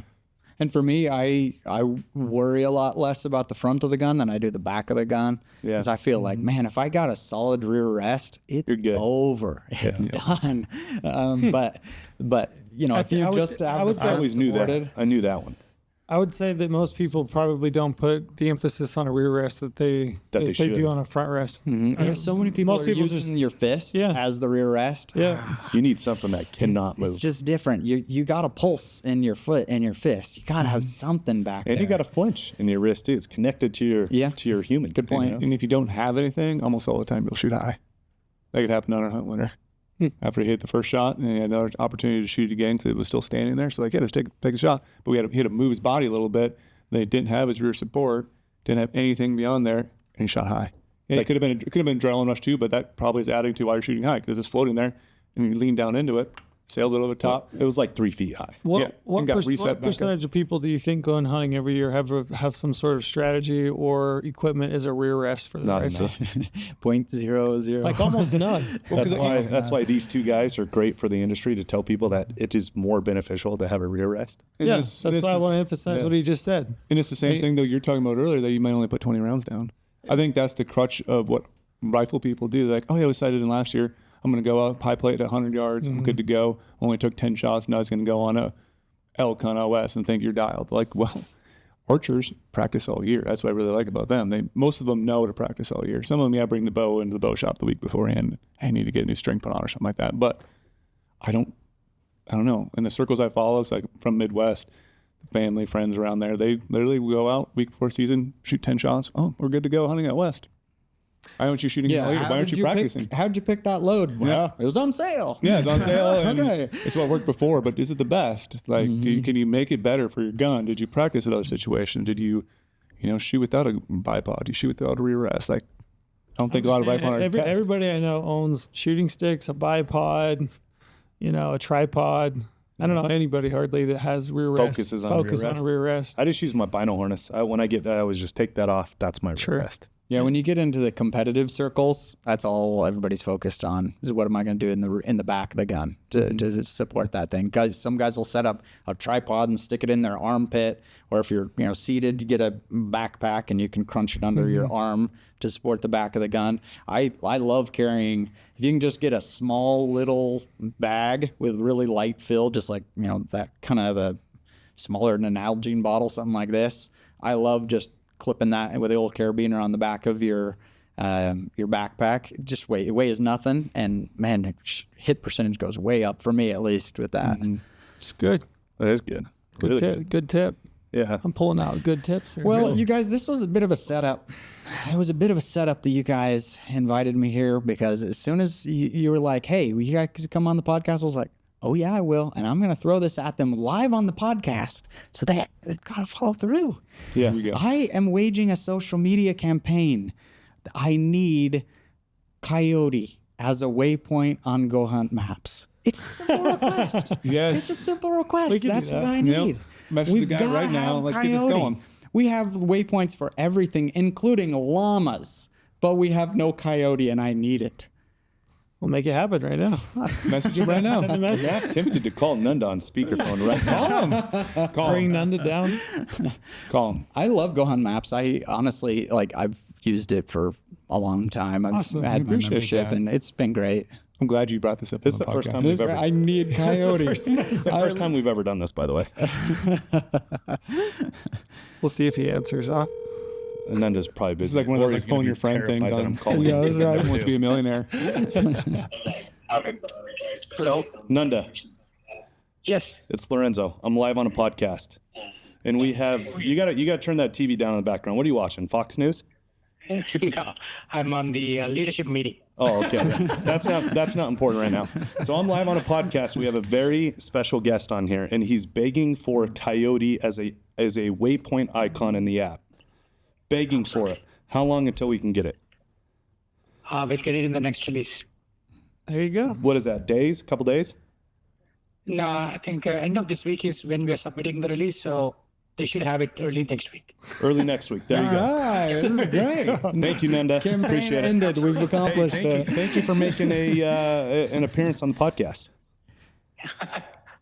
Thank you. I'm glad I could make it. Yeah. Thanks, Nanda. See ya. You guys, the look on you guys' face was a little bit nervous. Like, where's this going? No, Nanda's a stud, man. He's the best. I love it. There you go. Next week. Yeah, that's fantastic. No, See, I that like wasn't hard. it doesn't matter what I'm hunting. If there's a coyote near, it's a coyote hunt. Sure. That's what happens. I was hunting San Juan Abajo, so the southeast Utah, 2 years ago for deer, and it'd been a fight to just turn up a buck. Fight. And I heard, and I finally, I found out where some are and I'm on the way. I hear a coyote howl and it's like, oh, my day just changed. I'm going after the coyote.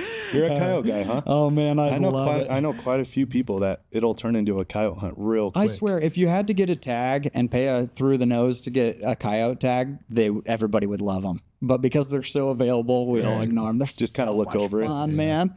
So In much fact, fun. They'll pay you to con them. You got to come to Mexico then. Oh yeah, You got to come to Mexico. that sounds good. I would appreciate your help down there if you wanted man. to go. I love coyotes. Yeah, I went in Utah. It's pretty tough because they have the $50 bounty if you shoot a coyote, which I think very few people ever even use the $50 bounty.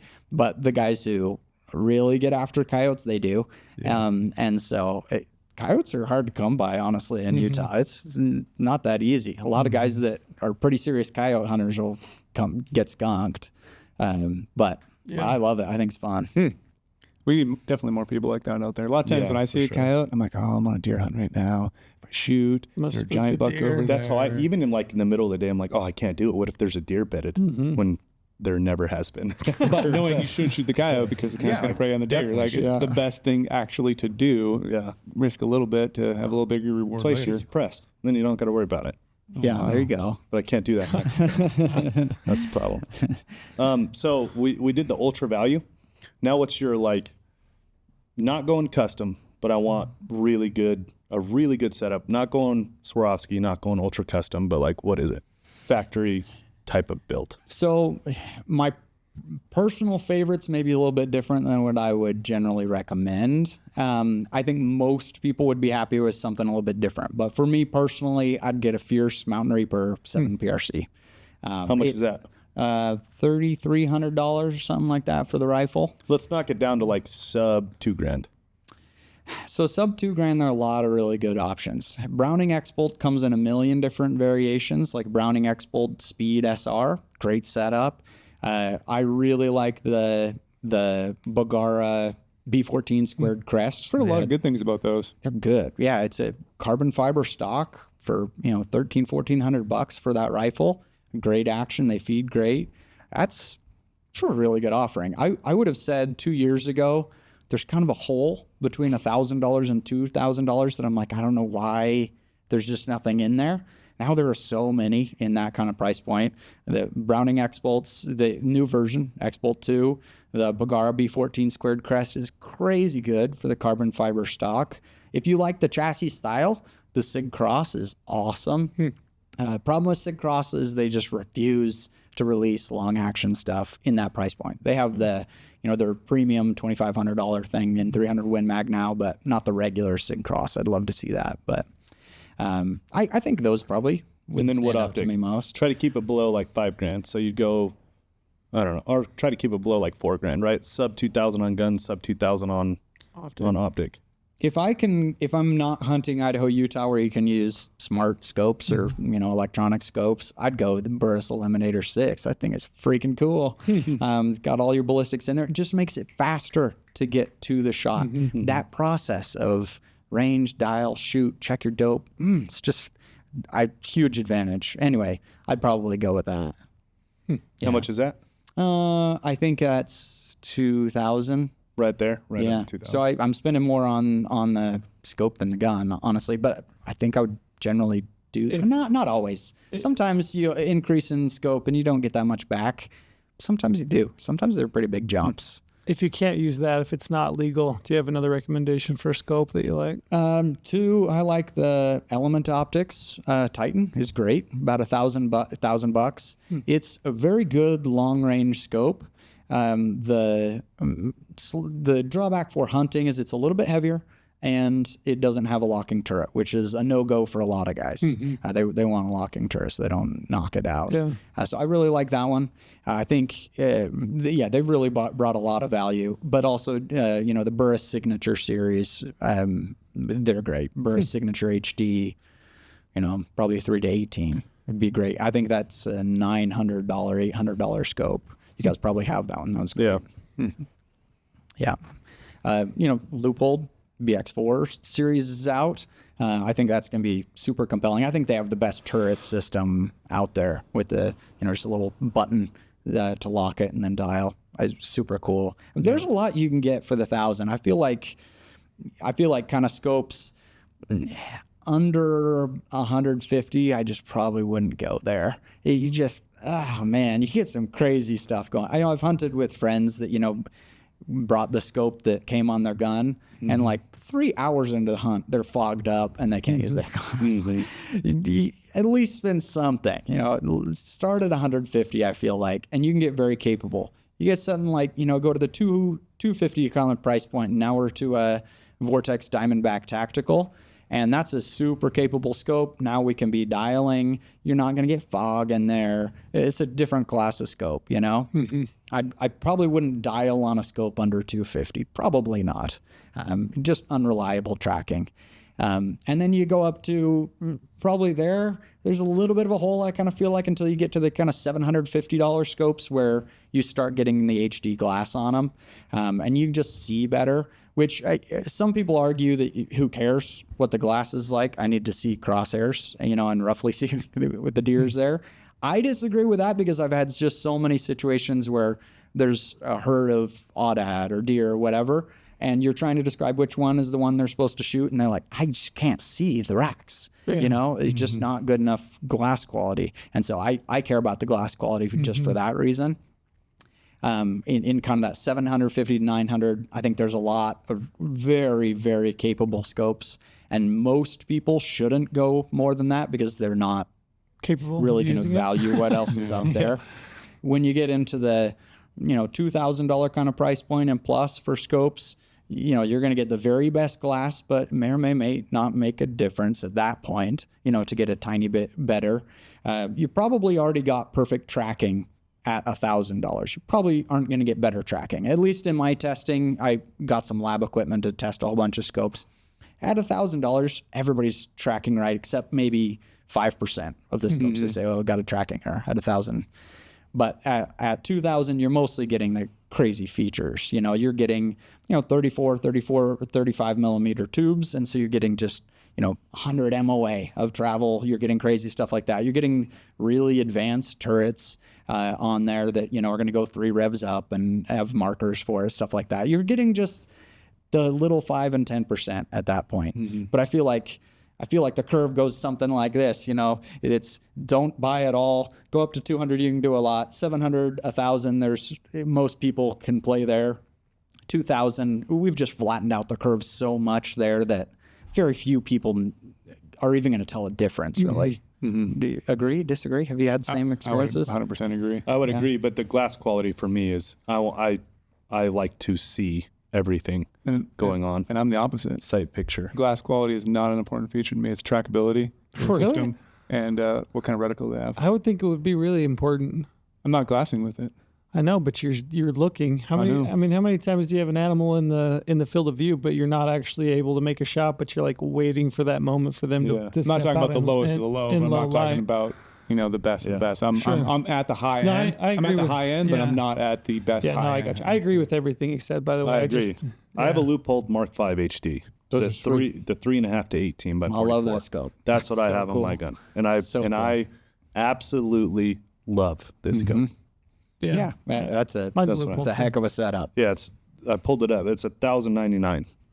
It's right at the 2,000. What do you think about the magnification? 3 to 18 for hunting. I love it. Personally, I love it because, if you're in tighter quarters and kind of in timbered country, which I am quite a bit. I mean, I don't gun hunt near as much as I used to, but I like having that big wide field of view and being able to see everything and see how many animals they're with, and like just so I can track the one that I'm after if he is in a group or whatever's going on. And I feel like 18 for me is plenty of, like I just shot a coos at 400 yards with 18 power. Yep. I mean, that's the same as an elk at 800 yards. You know what I mean? They're just a German Shepherd with little legs. You know what I mean? I feel like it's plenty for me. And my personal side of things, when I get ultra zoomed in on something, I actually lose a little bit of confidence because I can see how much more movement there is. Yeah. Mm-hmm. So it like kind of mentally throws me off a little bit when I go ultra zoomed in. Yep.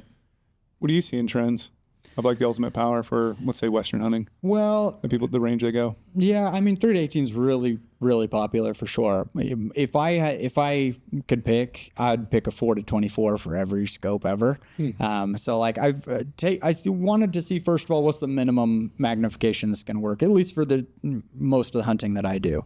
And and sometimes I'm going to be in a tree stand, not real common, but I go on media hunts everywhere, different experiences. Sometimes that's going to happen, and you're going to have a deer at 50 yards, 40 yards. And so I went out like looking at my neighbor's horses, and I was like, let's see, how low do we really need to go for a tree stand hunt to be no problem? And I feel like a 4 is great. A 3 is good too, but a 4, I feel like I'm never going to have a scope full of fur and not be able to see what's going on. Yeah. You can see half the deer at 30 yards with a 4-power scope. It's going to be fine. If they made it in 4, I'd probably do that. Sure. I mean, 3.5, 4, yeah, probably, and just to get that little bit more over 18, just in case. But yeah. And so the magnification, you were saying, you don't want to shoot at the higher magnification. I don't either. If I'm shooting on game, it's probably around 12 power. You shouldn't be even zoomed in real crazy, because you're going to lose your scope, your sight picture. If you're zoomed in that far, you're never going to see. That's where you pull the trigger and you're like, did I get him? Right? Yeah. I don't know what happened. But I like the more power for 2 reasons. One is shooting groups on paper at 100.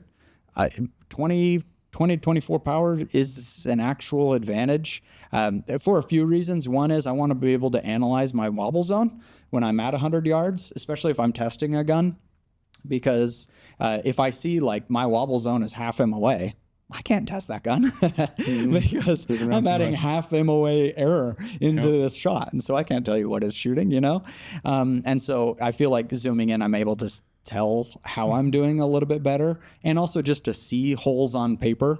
If your target is in the shadow, if you have the sun hitting it, you can tell at 12, where your bullet hole is. But if you're in the shadow, sometimes even in 18, I just have a hard time, what does that group look like? I can't tell where my shot was on the paper.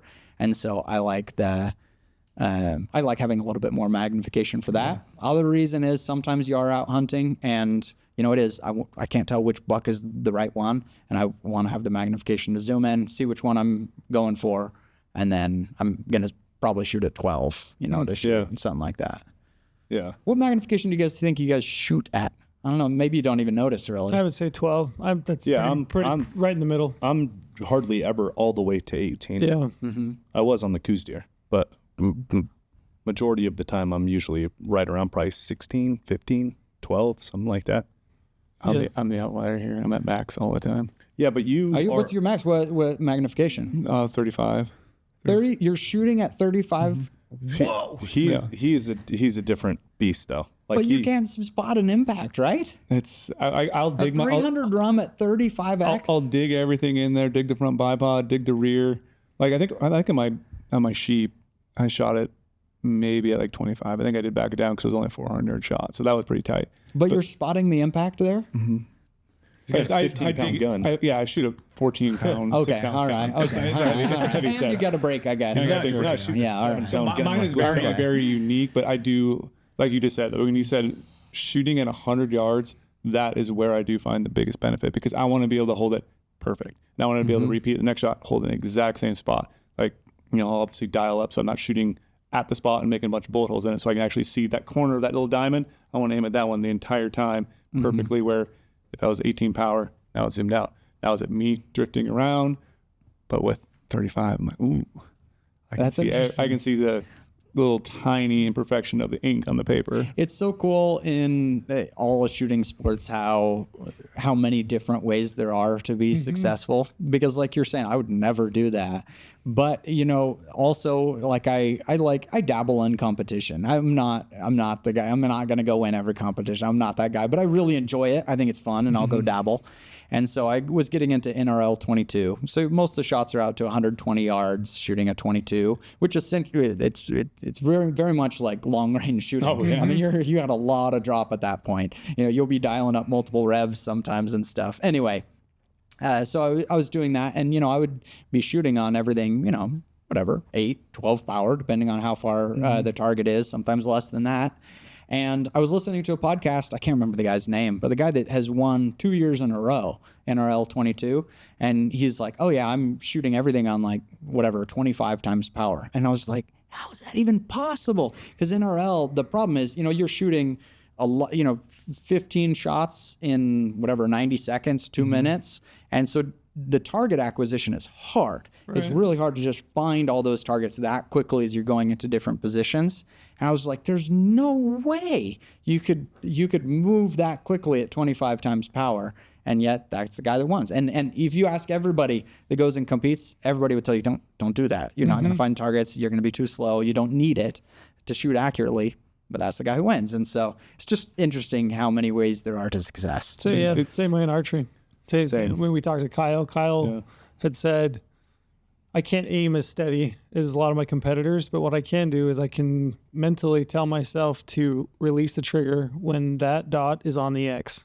So I can't hold steady on it, but I mentally train myself to be able to touch the trigger when that's on the X. So it's like his workaround. He's like, that's what I'm going to have to do to compete. He's better there than everyone else. But better there than everyone else. Yeah, it's just interesting. It is interesting. There's a lot of ways to skin a cat, right? And then speaking a lot of different ways, like just speaking hunting only, do you dial wind or do you hold?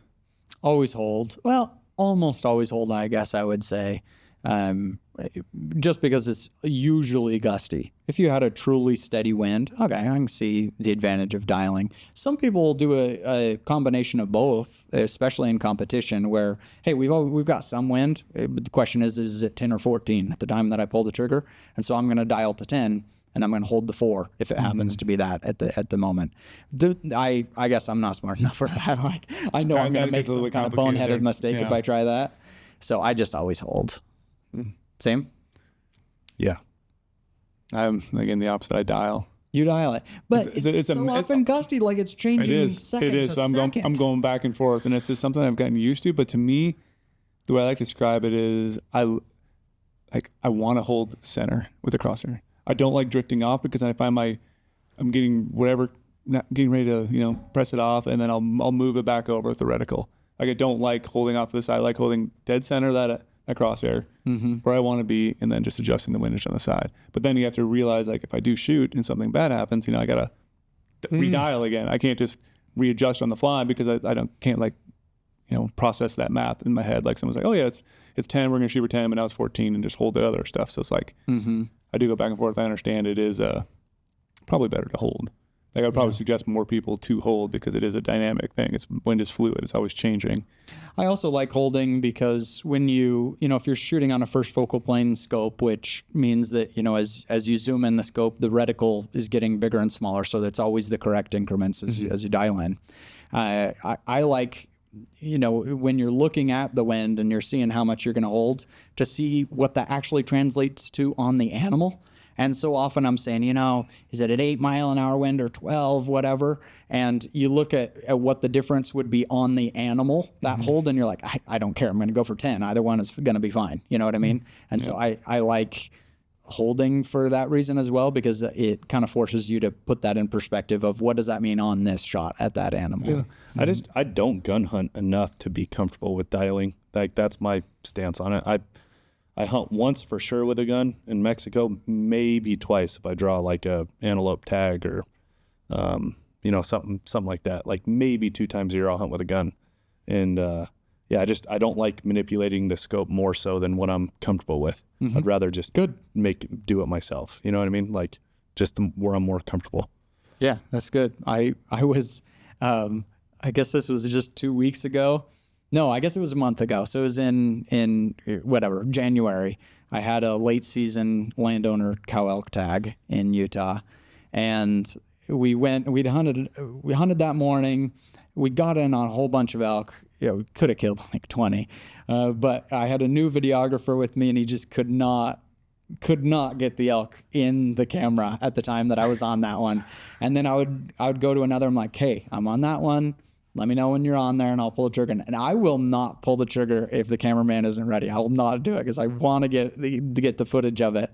And so we go through like 15, and herd's moving on, and eventually the whole herd's gone, and he couldn't get it. He felt terrible, but he's a new hunter. It was my fault for putting him in that situation. He's a new hunter. In fact, like 2 days into the hunt, he says, so how do I tell if it's a deer or an elk? I was like, oh boy, here we go. We got to back up. Elevation doesn't change. We got to go back. Anyway, so it's just that situation. Just can't pull the trigger. I'm sure you guys have been there, just waiting for the cameraman. Anyway, so we don't get anything that day. We parked, we sat down at the bottom of a basin that night, and we're like, they're going to move straight through here. They were so easily patterned, late season elk. They were, up in the mountains. There was an ag field down at the bottom. It was so obvious where they were going to go every night, right? They're going into that field. But the problem is we sat too low down in the basin, and they just didn't make it all the way down to us before we lost shooting light. And so went home empty-handed, and I'm like, so frustrated, when we could have shot so many. And then we went back 2 weeks later and went to go, see if we can finish this job. And I should say in that first hunt, we were there. So we missed him in the morning. That afternoon, we're sitting there and we're recording content. Me and my friend, who's an outfitter, we're recording videos. We're faced this way. 100 yards behind us is a cow elk. And when we watch the footage afterward, it's just sitting there, just feeding. It's there for like, I think 2 minutes and 9 seconds of the video. It's 100 yards away. It doesn't even care that we're talking full voice 100 yards away, gosh. Nothing. And we watched back the footage, and I was like, oh my gosh. Anyway, so we just look like the biggest idiots ever go on YouTube. That's what makes good film, though. Yeah, oh my gosh. Yeah, that's awesome. That's awesome. Anyway, the next time we went back to go hunt them, and anyway, we got in on it, and I think it was 386 yards, and so it wasn't going to be difficult to hit them, not challenging conditions in any way. And that's one where I maybe for like the first time ever thought, should I just hold? But it gets in my head if I'm not precise. Like I feel like I can know, hey, there's 8 inches of drop. Like this is easy. Cool. 8 inches, it's not that hard, and it's elk vitals. It's not like the tiniest target in the world. Like you're not gonna miss, but if I know that I'm not like to the millimeter precise, it just gets in my head. Like I don't know, I just can't do it. I just can't think that way. I just want to be perfect as all the time. Yeah, That was good. We're over 2 hours. Are we good? Do you have more questions? I just got one. Yeah, one more. Okay, Let's one. hit it. Yeah, Cody keeps these like, hey, camera. Okay. What's the most enjoyable thing about doing what you do, running Backfire? I think the thing that I like the most is just the technical stuff. I like, it feels like every gun that comes in is a little bit of a mystery, a little puzzle to be uncovered, like trying to understand why the engineers did it that way. And then figuring out how to get it to shoot. And I feel like